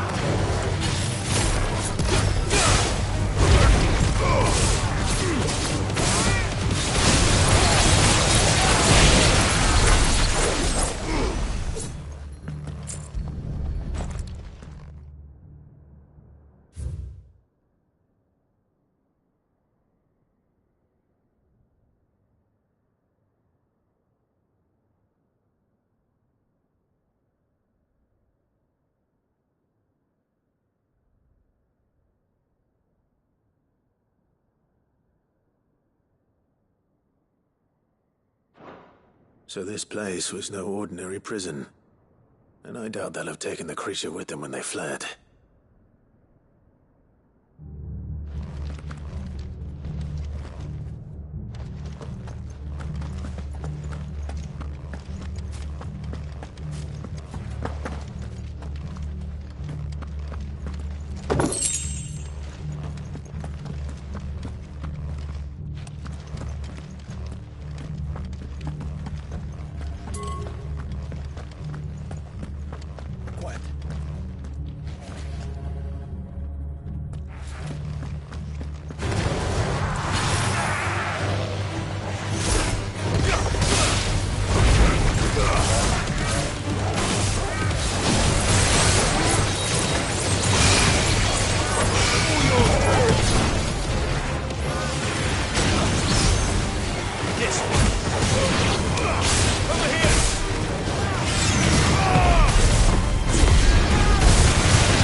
No sign of any bearers yet. I hope you have better luck downstairs. No sign of any bearers yet. I hope you have better luck downstairs.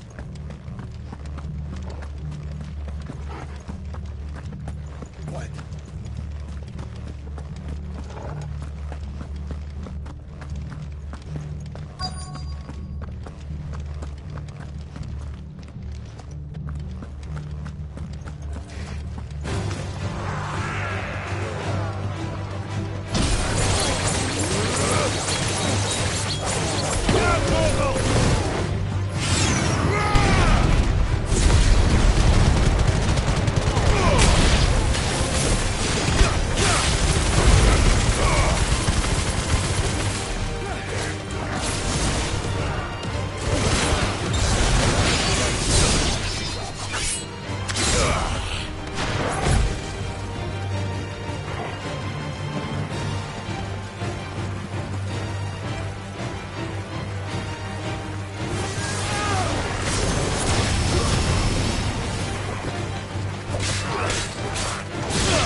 They were feeding bearers to it.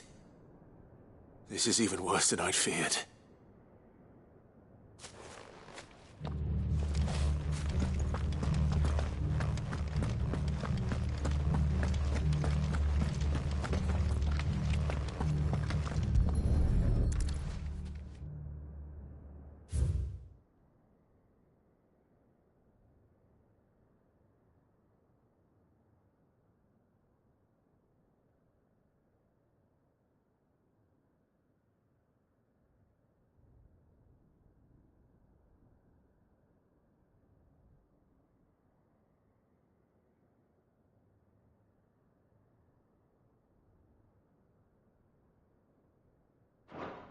Minimal loss of Waluda lives.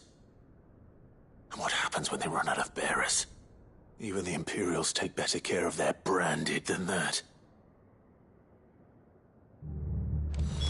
Nothing but a caching down here. Hopefully things are looking better upstairs. I should go and see how Doris is getting on.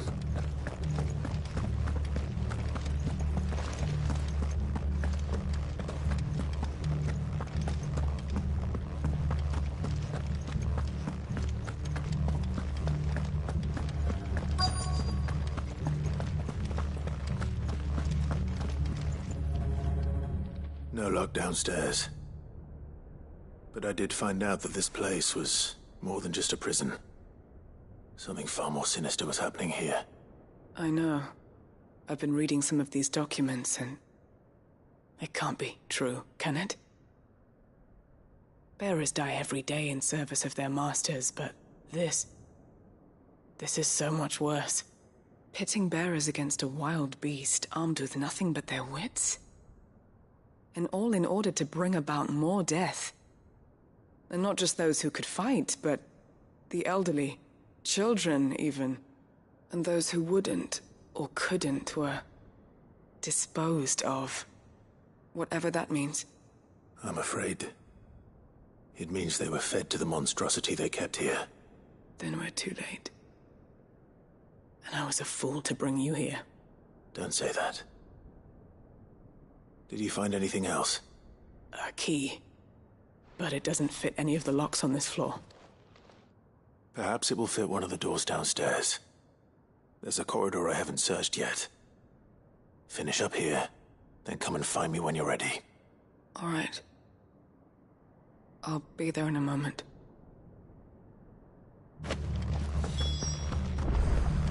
If we don't find any survivors, we've risked our lives for nothing. Take care. That creature might still be here somewhere.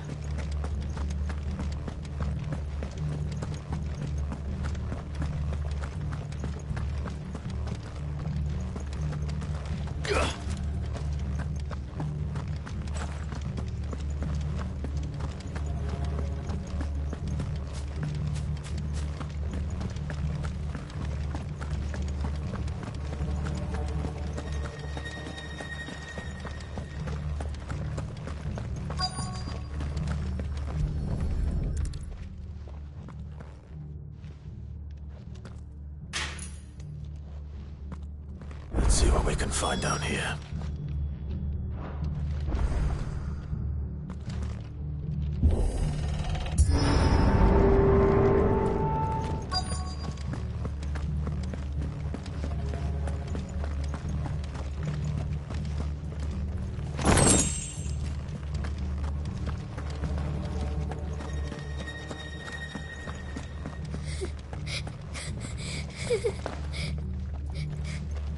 A survivor. And she sounds close.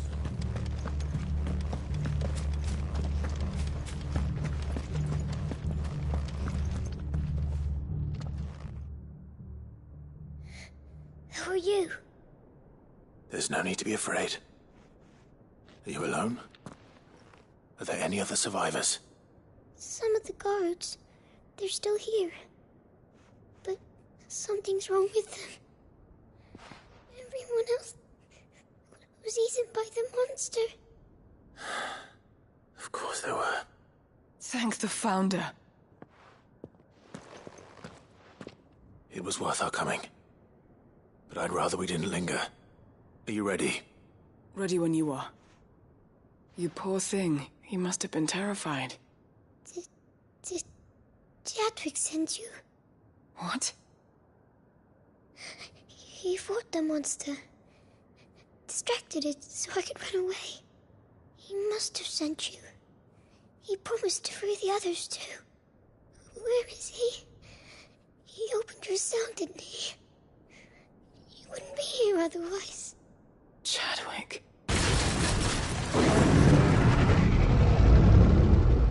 Was that?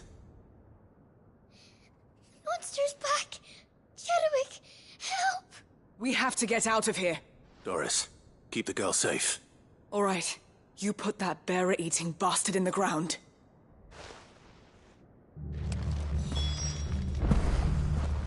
I'll look after the girl. You teach that thing a lesson.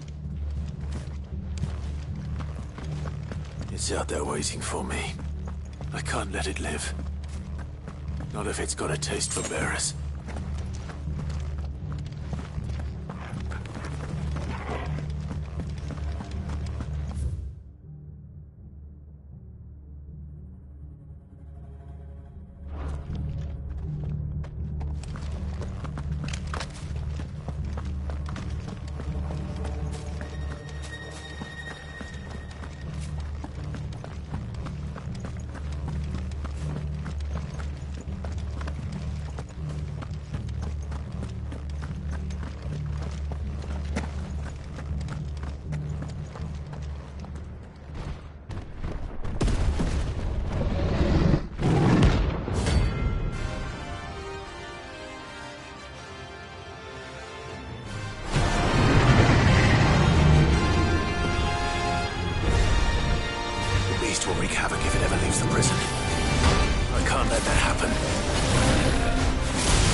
Finally. Sid, are you hurt? I'm fine. I think.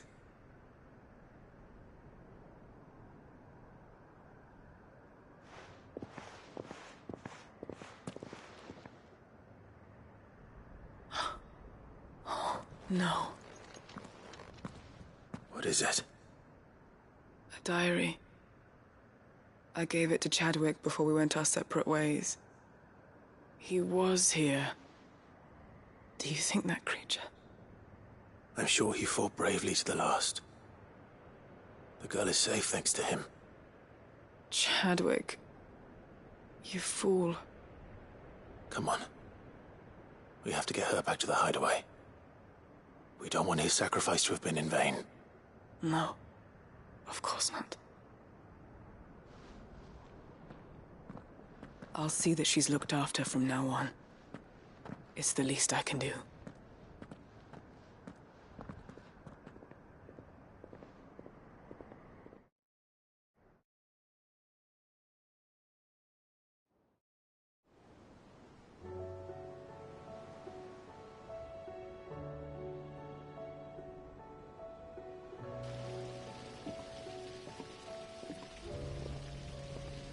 From what I hear, you've barely left the girl's side in days. I hope she's recovering from her ordeal. She is. Slowly but surely. She's far tougher than she looks. I thank the flames we found her. If we hadn't... I know. But we did. I'm sorry we weren't able to save Chadwick. There's no need to apologize. Without your help, I would never have found out what happened to him. How he fought to the bitter end to save her. To save Haida Marie. That's the man I remember. The man I thought of as a brother. I wish I could have met him. I'd like to hear more about your past. If you don't mind, that is. Of course. You already met my former master. She trained Chadwick and I to do two things. Kill and obey. We were supposed to be sold to the highest bidder when the time came. But no bid was ever high enough to convince her to part with us. For years, we were her daggers in the shadows. But we could never quite shake our doubts about the things she made us do. And then, one day, we just couldn't do them anymore. So we escaped. But staying together was out of the question. They would have found us too easily. After so many years of training, the pull to serve was always strong. It scared me to think he might have taken another master, become a dagger in someone else's hand. But even in captivity, the battles he fought were his own. And he died not as someone's tool, but as a hero. Haida Marie is proof of that. Bearers can cast off their shackles. And the Cursebreakers will show them how.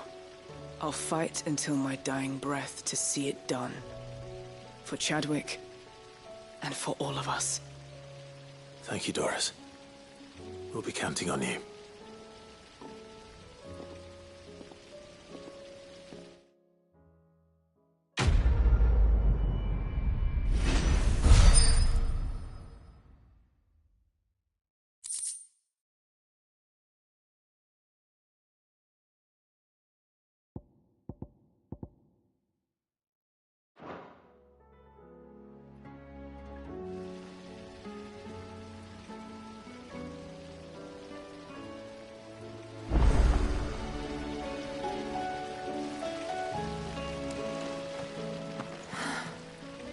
All this time, my heart has wandered hither and thither in search of the perfect.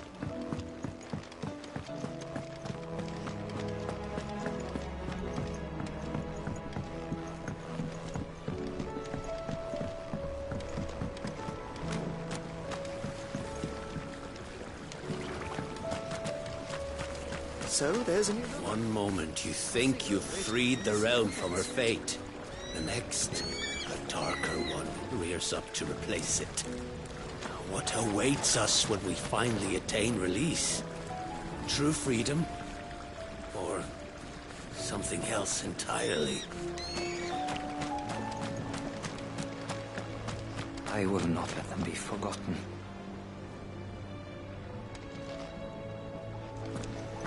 Do you suppose it's magic keeping the thing afloat? What else could it be?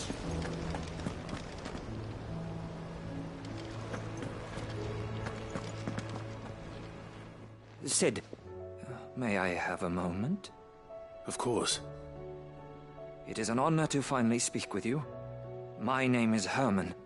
I've been with the Cursebreakers for some time now, and I wish to be deployed to Ash. Any assignment will do. No. The lands across the Narrow are too dangerous. I will not send good men and women to risk their lives needlessly. Why would you want to go back? I need to retrieve something. Something important. I was raised in an orphanage. The Badbach Conservatory.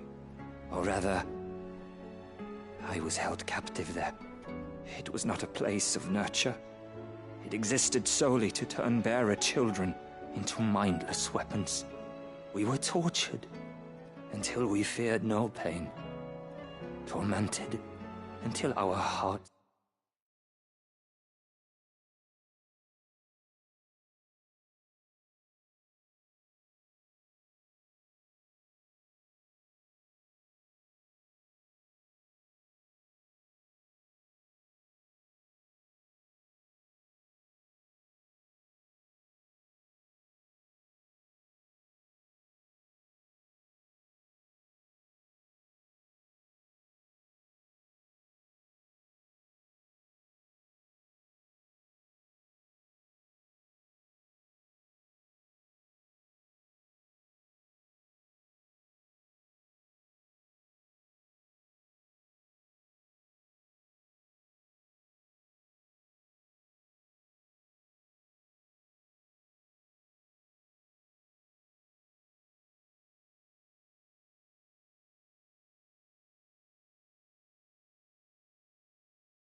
turned to stone, and few ever survived long enough to become tools of the last king.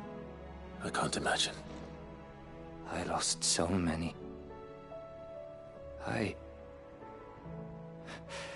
can't even remember all their names, but they must be remembered. They cannot fade away, faceless and forgotten. The Institute was run with military precision. Every child measured, every name recorded, every death logged with meticulous care. Sid, allow me to travel to Ash and recover the registry so that my brothers and sisters might live on. You were a good friend, Herman. But the fact remains that Ash is simply too dangerous. Sid, please. Even should it cost me my life. Too dangerous for you, Herman. But not for me. I'll go to Bad Bach and find the registry. You will? I won't let you risk your life. I don't know how to thank you. You can start by telling me where I'll find this orphanage. Vie de Grace. Hidden in a forest, overlooking the plains. All right. I'll see what I can find there. May the mothers guide you.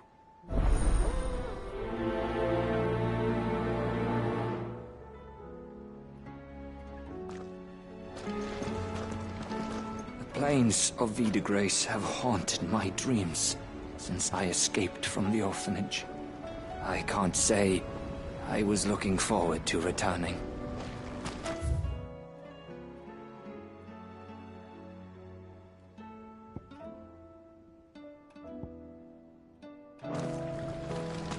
Do you suppose it's magic keeping the thing afloat?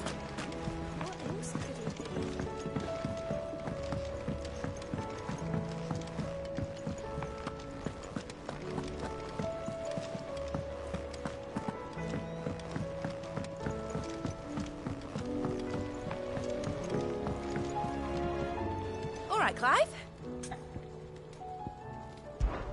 Enjoy it while you can, Clive.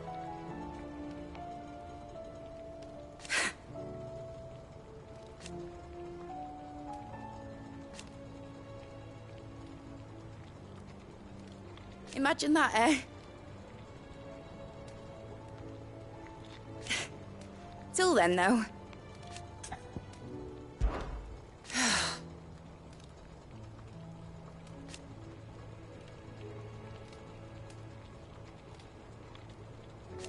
Make a name for yourself.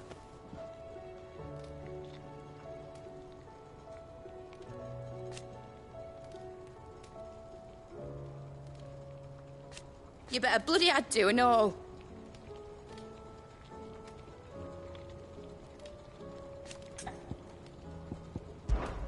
Be seeing you, Clive.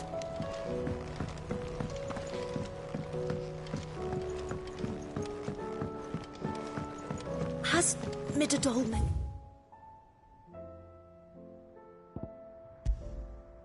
mentioned a new project yet? Not exactly.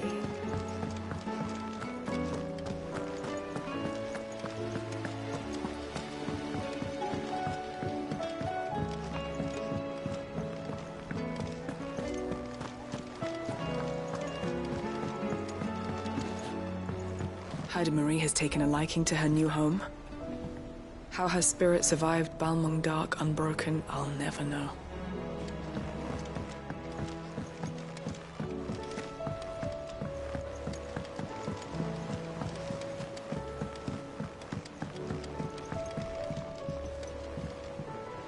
Brother, I put Father's helm in your chambers. He should be with you when his vision is finally realized. Thank you, Joshua. For everything. Don't mention it.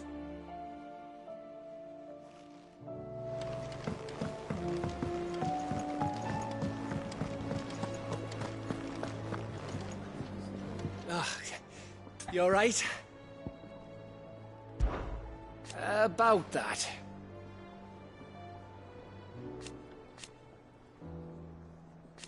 Oi!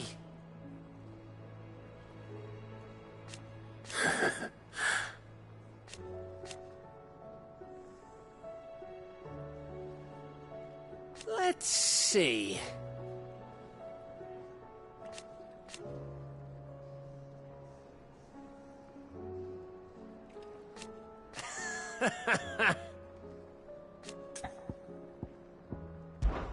Something troubling you?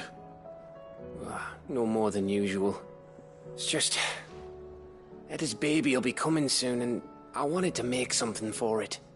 I'm sure she'd like that. Back in the north, families would always make gifts when a bairn was on the way. Yeah, let the little tykes know they were welcome in their new homes, like. So, what's the problem? Well, the problem is that Etta's due any day now, and I don't know if I'll be ready in time. Is there anything I can do to help? You know, there just might be. All right then.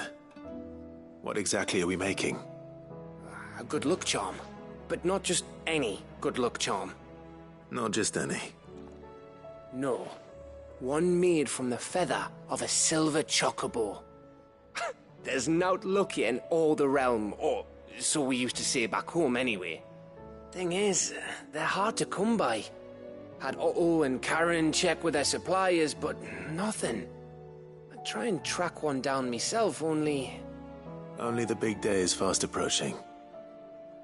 And that's all you need, a feather. That or the bird whose horse it's attached to, aye.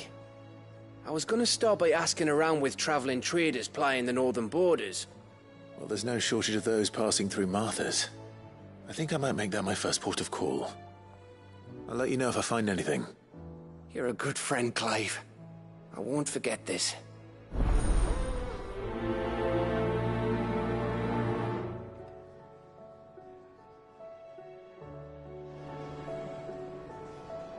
Can't say I've ever seen a silver chocobo myself, but I have seen one of their feathers. Look, just like a normal one, only silver, obviously. Well, grey. What can I do for my favorite nephew? Do you know why?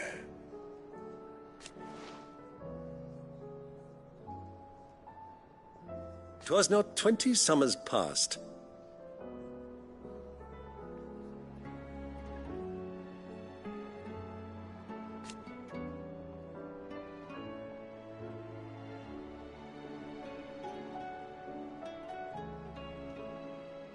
Your mother,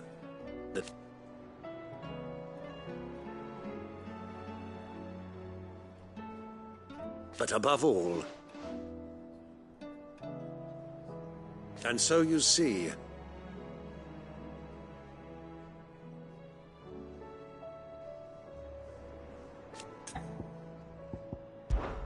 we'll be fine, Clive.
It's usually me making demands of Hippocrates.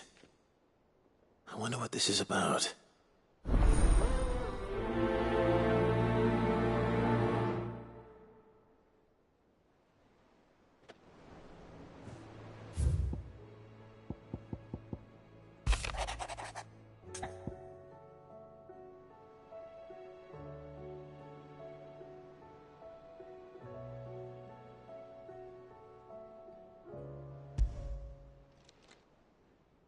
If Joshua's worried about Jill, I should go and speak with him.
Lawsman Harpocrates, I received your note. Ah, yes. I expect you're wondering what this is all about. You spoke of making amends with Dion, but I can't imagine what for. Then I should begin by telling you that I was once his tutor. This was some years ago, of course, before I joined Sid in his hideaway. At that time, I was counted among the foremost scholars of Oriflamme, and was accordingly invited to the palace to supervise the young prince's education, all to ensure that the future emperor had a firm grounding in, well, everything an emperor should. History, religion, commerce, government. Alas, our time together was cut short when Dion left to join the Dragoons, his studies no longer being deemed necessary. I had not expected to meet with him again, least of all here. Have you spoken with him? No, I have yet to find the right moment. His Highness always seems so preoccupied, especially when alone. I would not wish to disturb his ruminations with idle words of greeting, not when I know he dwells upon the evil Ultima had him commit in the Dominion. The guilt weighs heavily on him, I know. But as you say, that was Ultima's doing. Surely you can't blame yourself. When I first met him, it was not guilt, but his people's expectations that weighed heavily upon him. And I did nothing to ease that burden. He bore it alone, until the day he could not bear it any longer. It is one of my greatest regrets that I only ever offered him my wisdom, when what he truly needed was friendship. The blame for Dion's transgressions lies not only on his shoulders, but on mine. I see. I'm ready to help you in any way that I can. Then I beg that you bring me a wild wyvern tail. Apothecaries across the ages agree that even to glimpse such a flower is to be granted inner solace. Fabulists and fraudsters all, of course. But there is oft a seed of truth to be found where even the most outlandish opinions align. Well, it can't hurt to try. Where can I find this flower? And how will I know it? You have seen cultivated wyvern tails before, I trust. The lily-white blossoms from whose roots the poisonous ink for the brand is distilled. Well, those which grow in the wild differ only in their purple hue. The harsher the environment in which they are raised, the deeper the colour. There is a waterfall in Rickmal's roost across the strait, where the flowers once grew in abundance. Whether they still survive there, I know not. But try as I might, I can find no likelier location. It's all right. I'll find you a wyvern tail one way or another. Thank you, Clive. And please, be safe.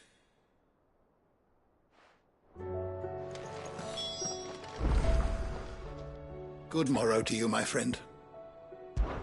Despite scouring the shelves, I have found only one reliable reference to a place where wild wyvern tails are known to have grown. But it is in Waloed, by a waterfall near Rickmal's Roost, as I told you. I dare not ask that you undertake such a long and perilous journey on my account, of course, but were you to find yourself in the area? Fare thee well, my friend.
Fly, Ambrosia.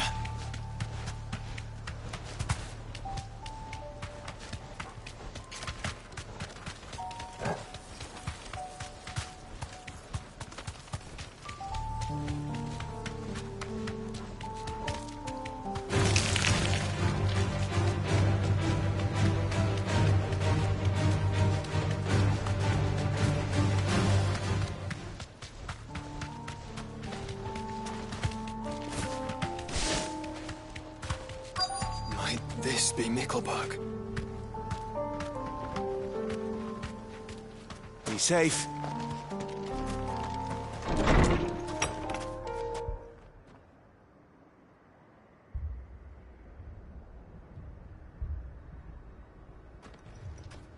These people aren't turned.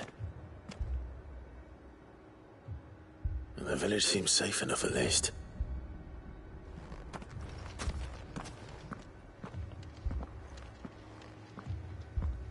What is going on here? Ah. Did you, too, heed the call? Heed the call? No, I came here looking for someone. To be honest, I wasn't sure I'd find him here. Let alone all of you. Is that so? What are you doing here?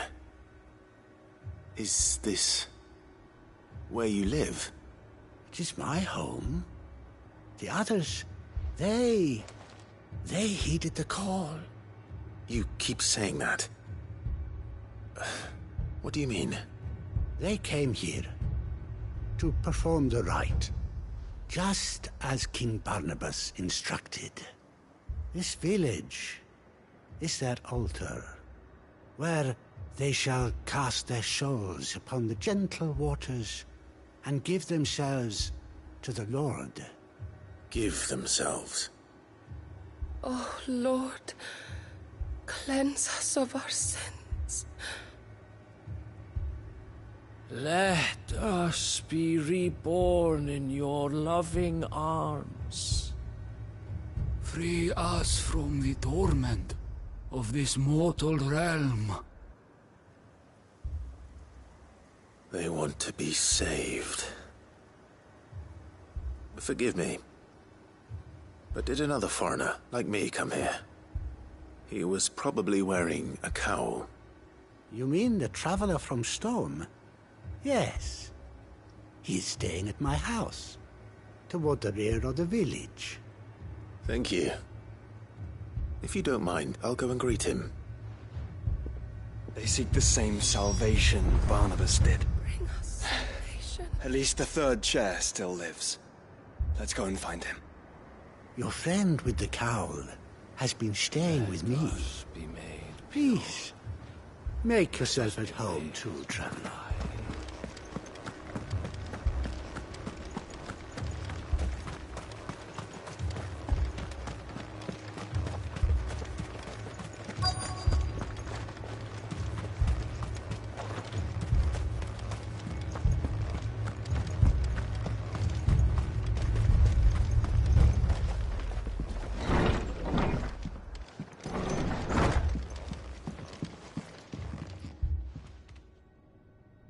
Excuse me. Are you with the Undying? I am. And so it would appear, are you? Lord Rosfield, if I am not mistaken. That's right. And you must be the third chair. I am. Cyril was worried for your safety. He sent me to find you. Then I must apologize. I did not mean to trouble the bearer of the burning quill. Much less you, my Lord Marquis. He said that you had failed to report. Is there a reason for that? I came here to study the followers of this new faith. But the more I learned of them, the more my own faith began to falter. You have seen them at their prayers, have you not? They devote themselves to the veneration of their Lord with a fervor I have never seen before. Praying night and day that they might be rid of their wicked wills and reborn in their Saviour's light. Not that they might be granted respite from their worldly woes, but so that they might continue to serve him. Serve him with all of their beings. I, too, swore to devote my life to the service of my Lord and Master, but this... 'tis different. It is more. And so I would see it through to the end. See these people safe, that they might achieve their dream. That they might do their duty to their Lord. Even if it should keep me from doing my duty to mine. You do understand what their dream is, don't you? I do, my lord. They would cast aside their wills and become a Kashik. I know that it may be hard to believe, but to these people, that is the very essence of salvation. Forgive me, my lord, but I must remain here. If you are to return to Master Cyril, I would consider it a great... Did you hear that, my lord? Something is happening. I'll go and find out what. Stay here.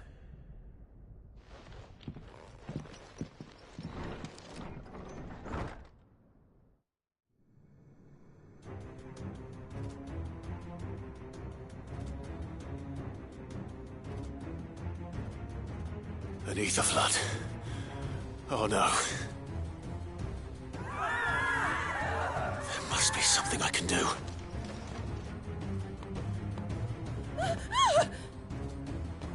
Echoes as well. Found her. Ready, brother? Ready.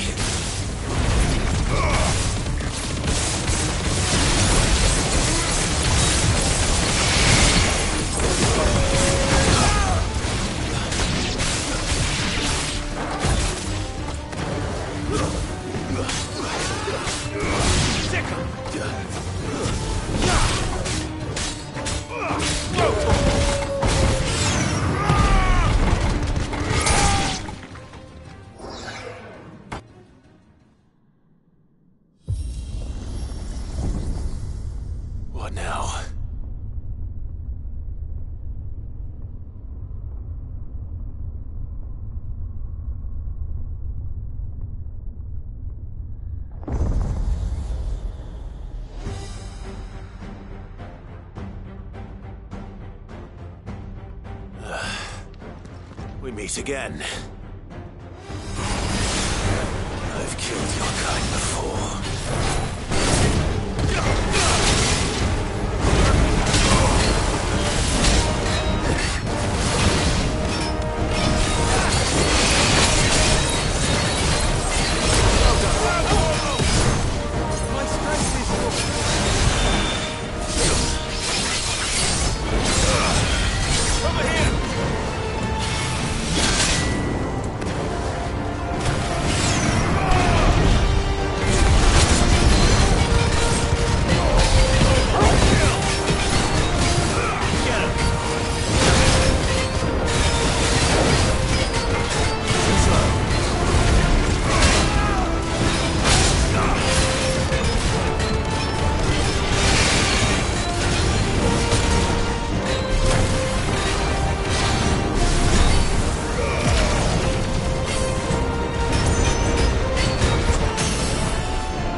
Damn it!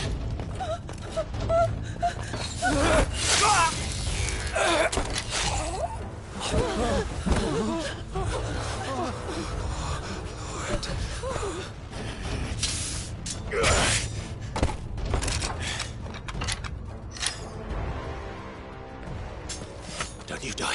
Come on, speak to me. I had to save them, that they might have a chance to find true salvation. By devoting themselves to the service of their Lord. Just as I did when the Undying plucked me from the gutter and gave me a cause to believe in. A duty to serve was everything to me, and I would not deny them that fulfillment, even if they must become Akashic in order to achieve it. Forgive me, my Lord Marquis. I did not mean to trouble you with this. My findings. Could you deliver them to Master Cyril for me? Of course. Your duty will be done.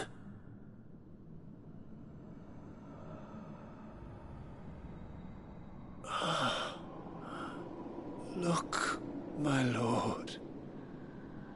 They are saved.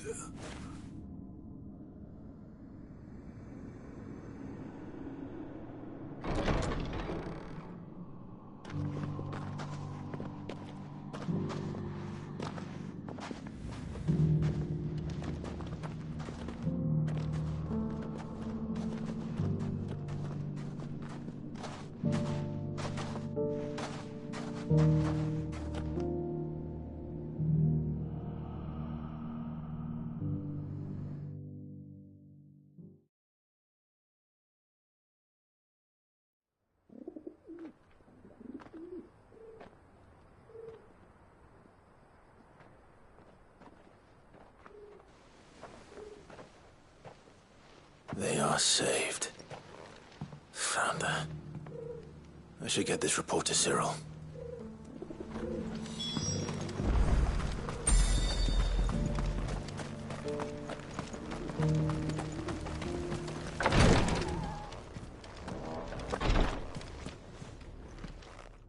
My Lord Marquis, welcome back.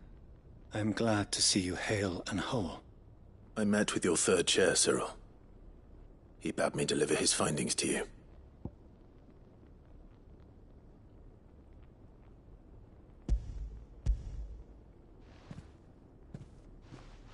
Thank you, my lord.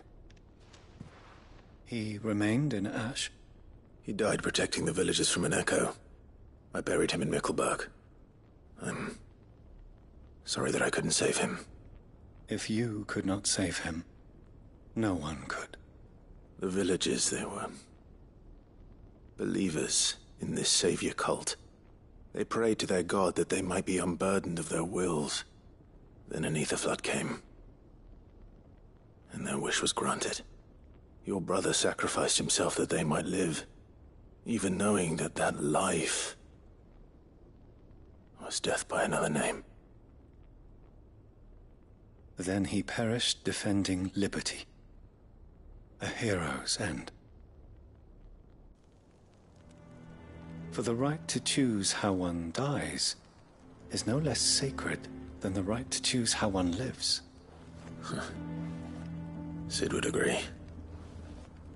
He wanted to build a world where people could die on their own terms. A noble ambition. To die for one's cause is the most perfect expression of one's faith. It matters not how misguided others might judge one's decision to be. Only that the decision is one's own. We live according to the teachings of our order. We believe in them, we protect them, and yes, we die for them. For better or worse, that is our creed.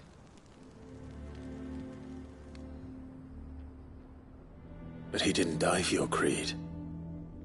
He died to save them. And you still believe that what he did was right. I believe that he believed it was. We of the Undying are not slaves, but willing servants. And this was his will, the ultimate expression of it. All right. I'd like to know this man's name, Cyril. To know the names of all the Undying who've fallen in the line of duty. They died serving my house. It's only right that I remember them. That is my duty. Of course. I shall fetch the Book of Martyrs at once. My lord, it has been, and shall ever be, the greatest honor of my life to serve House Rosfield. Though our duties may differ, yours is no less important. I pray with all my heart for your success. And were they here, I have no doubt but that every one of my fallen brothers and sisters would feel the same.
Here to help me pack?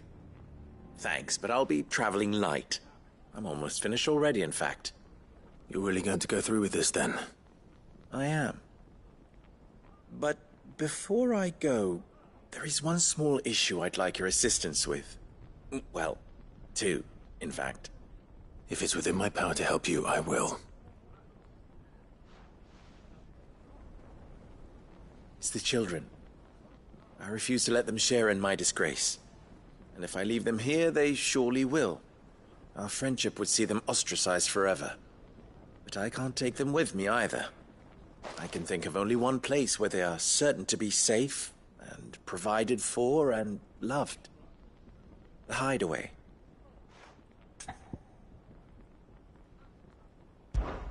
Of course. The children would be more than welcome. Thank you, Clive. I will not forget this. Lubor, are you still here? What is it, Ferda? You look pale. There's been a flood in the Velcroy, a damn big one. The League of Outlaws encampment was completely submerged in ether. What? Every last one of the bastards has turned, and they're headed this way. Bandits are one thing, but Akashic bandits are quite another. The town guard won't stand a chance against them. We need to evacuate. There's no time to lose. Ferda, gather the men. The Akashic may strike at any moment. We must make ready to cover the townspeople's escape. Well, what are you waiting for? Yes, my lord. Clive, change of plan. The children stay with me for now. I need you to find Conrad and Natalie. Tell them to prepare for a full and immediate evacuation. Understood. I'll do what I can to convince everyone else. Wish me luck.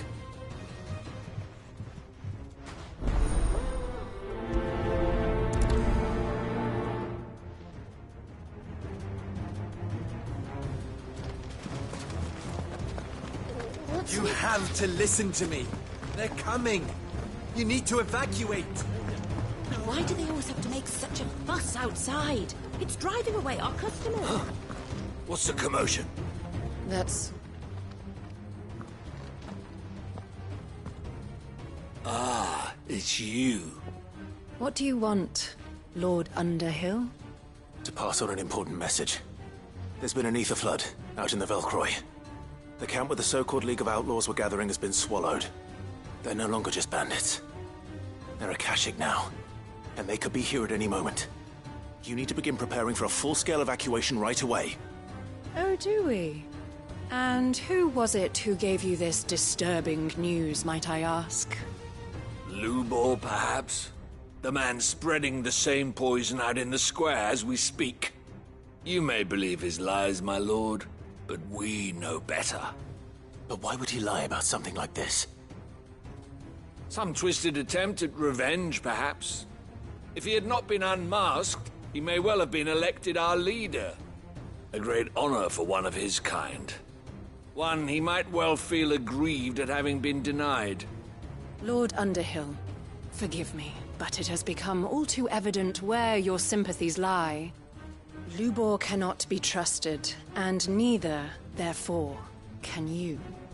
You may not trust me, but for the sake of your people, ask yourselves if there is any chance that this is true. There isn't. You can be certain of that. Now be off with you. You're making a mistake. Come, Clive. If our words will not move them, then we must find another way to help save the town. All right. Let's speak to Lord Verda. I do not know if you are in league with Lubor, or if he has merely filled your head with his lies, but I do know that not a word you say is true. Enough of your nonsense, Lord Underhill. Leave us be.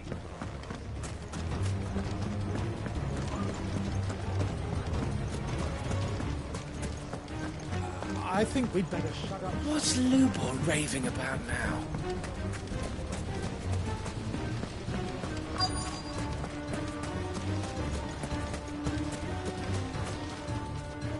Lord Verda. Sid, what's wrong? I went to warn Conrad and Natalie about the Akashic, but they wouldn't listen. They've convinced themselves that nothing Lubor says can be trusted. The bloody fools. Which means the town guard can't be counted on for support. But I can.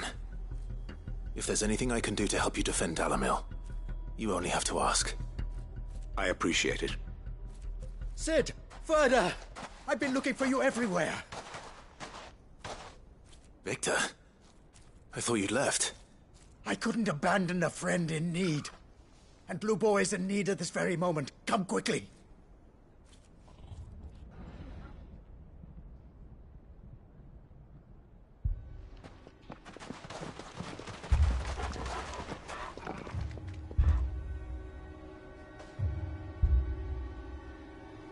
You have to believe me! The Akashic are coming!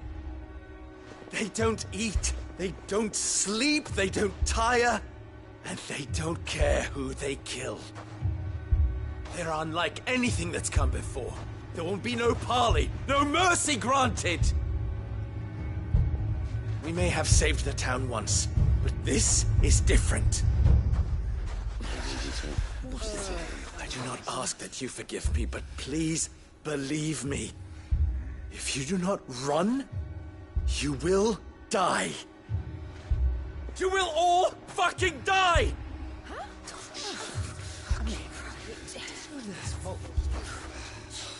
You'd like that, wouldn't you, bearer? Yeah, with us out of the way, your kind will be free to claim Dalamil for yourselves. You should run! Run, bearer! Yeah, run! Run! Far away! Run! Just go! Yeah. Yeah. Yes! Go! Come on, then. Go on! Just go.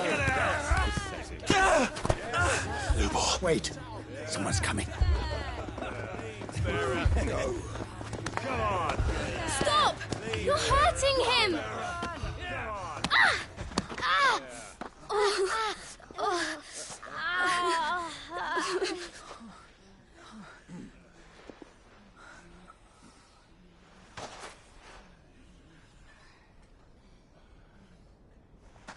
What did Lubor ever do to you?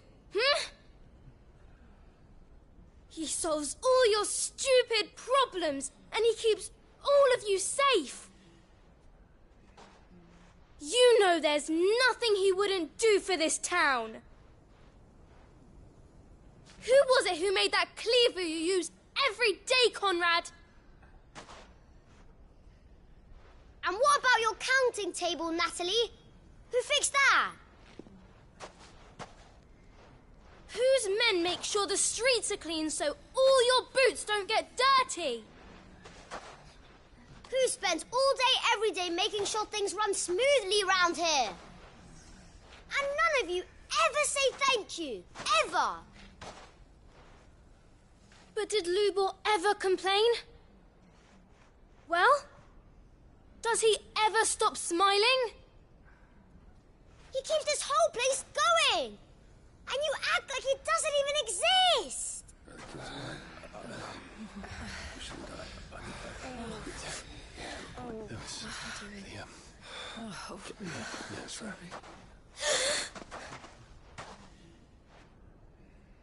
Lubor, we have heard enough. Wait! We will not run. The town guard will not abandon the very place it is sworn to protect. And I will not give up for lost the stores that we labored so hard to fill.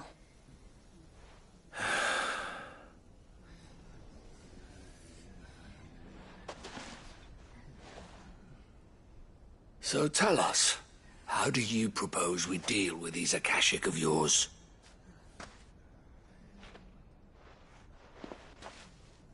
We won't run, but we will fight. All right, then.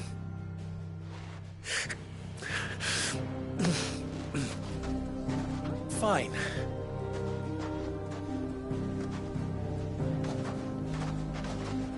Gather round if you don't want to die.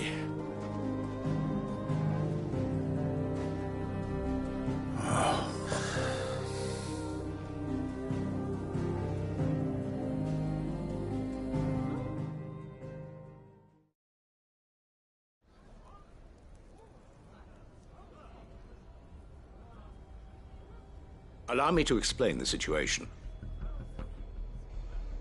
The ether flood occurred near the village of Cheratina, deep in the Velcroy. The place had been abandoned for years, until the League of Outlaws decided to make it their base of operations. Now they're all turned, and if the scouts' reports are correct, heading in this direction. They are mindless monsters, driven only by hate and rage. And they are utterly unpredictable. With the bandits, we at least knew how and where they were likely to attack. When these creatures come, Dalamil will have the bitterest fight it has ever faced on its hands. The town guard will muster at the north gate. The rest of us will take the south. Both forces will provide men to serve as scouts and messengers, ready to spread word of the size and nature of the Akashic force as soon as it is spotted. And as soon as it has been, we will converge on its position and see that it is driven back from Dalamil at all costs. Conrad, can I count on the support of the town guard? Always. I leave the selection and coordination of the messengers in your hands, Victor. And the command of our men in yours, Ferda. If you would both be so kind. Consider it done. As you wish. Natalie, I would ask that you and your people have the townsfolk barricade themselves inside the bathhouse. And tell the merchant not to waste time securing anything beside the essentials. Preserving life is our one and only concern. As long as we survive, it doesn't matter what trinkets we might lose. Our riches can be regained. And if anyone doubts that, let it be known that the Briar's Kiss stands ready to cover any losses. Very well. I shall tell them. Where do I fit into this plan? Where else but the most perilous place of all? I would like you to travel to the home of our erstwhile League of Outlaws, Cheratina itself. The main host is most likely still there, and Dalimil will not be safe until it is eradicated, root and branch. A little gardening. How pleasant. I doubt it. I have a feeling these weeds will be particularly stubborn. Luckily, so am I. So you are.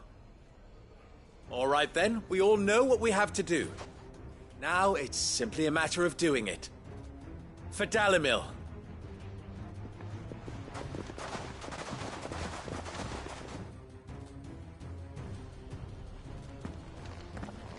Looks like everyone's ready.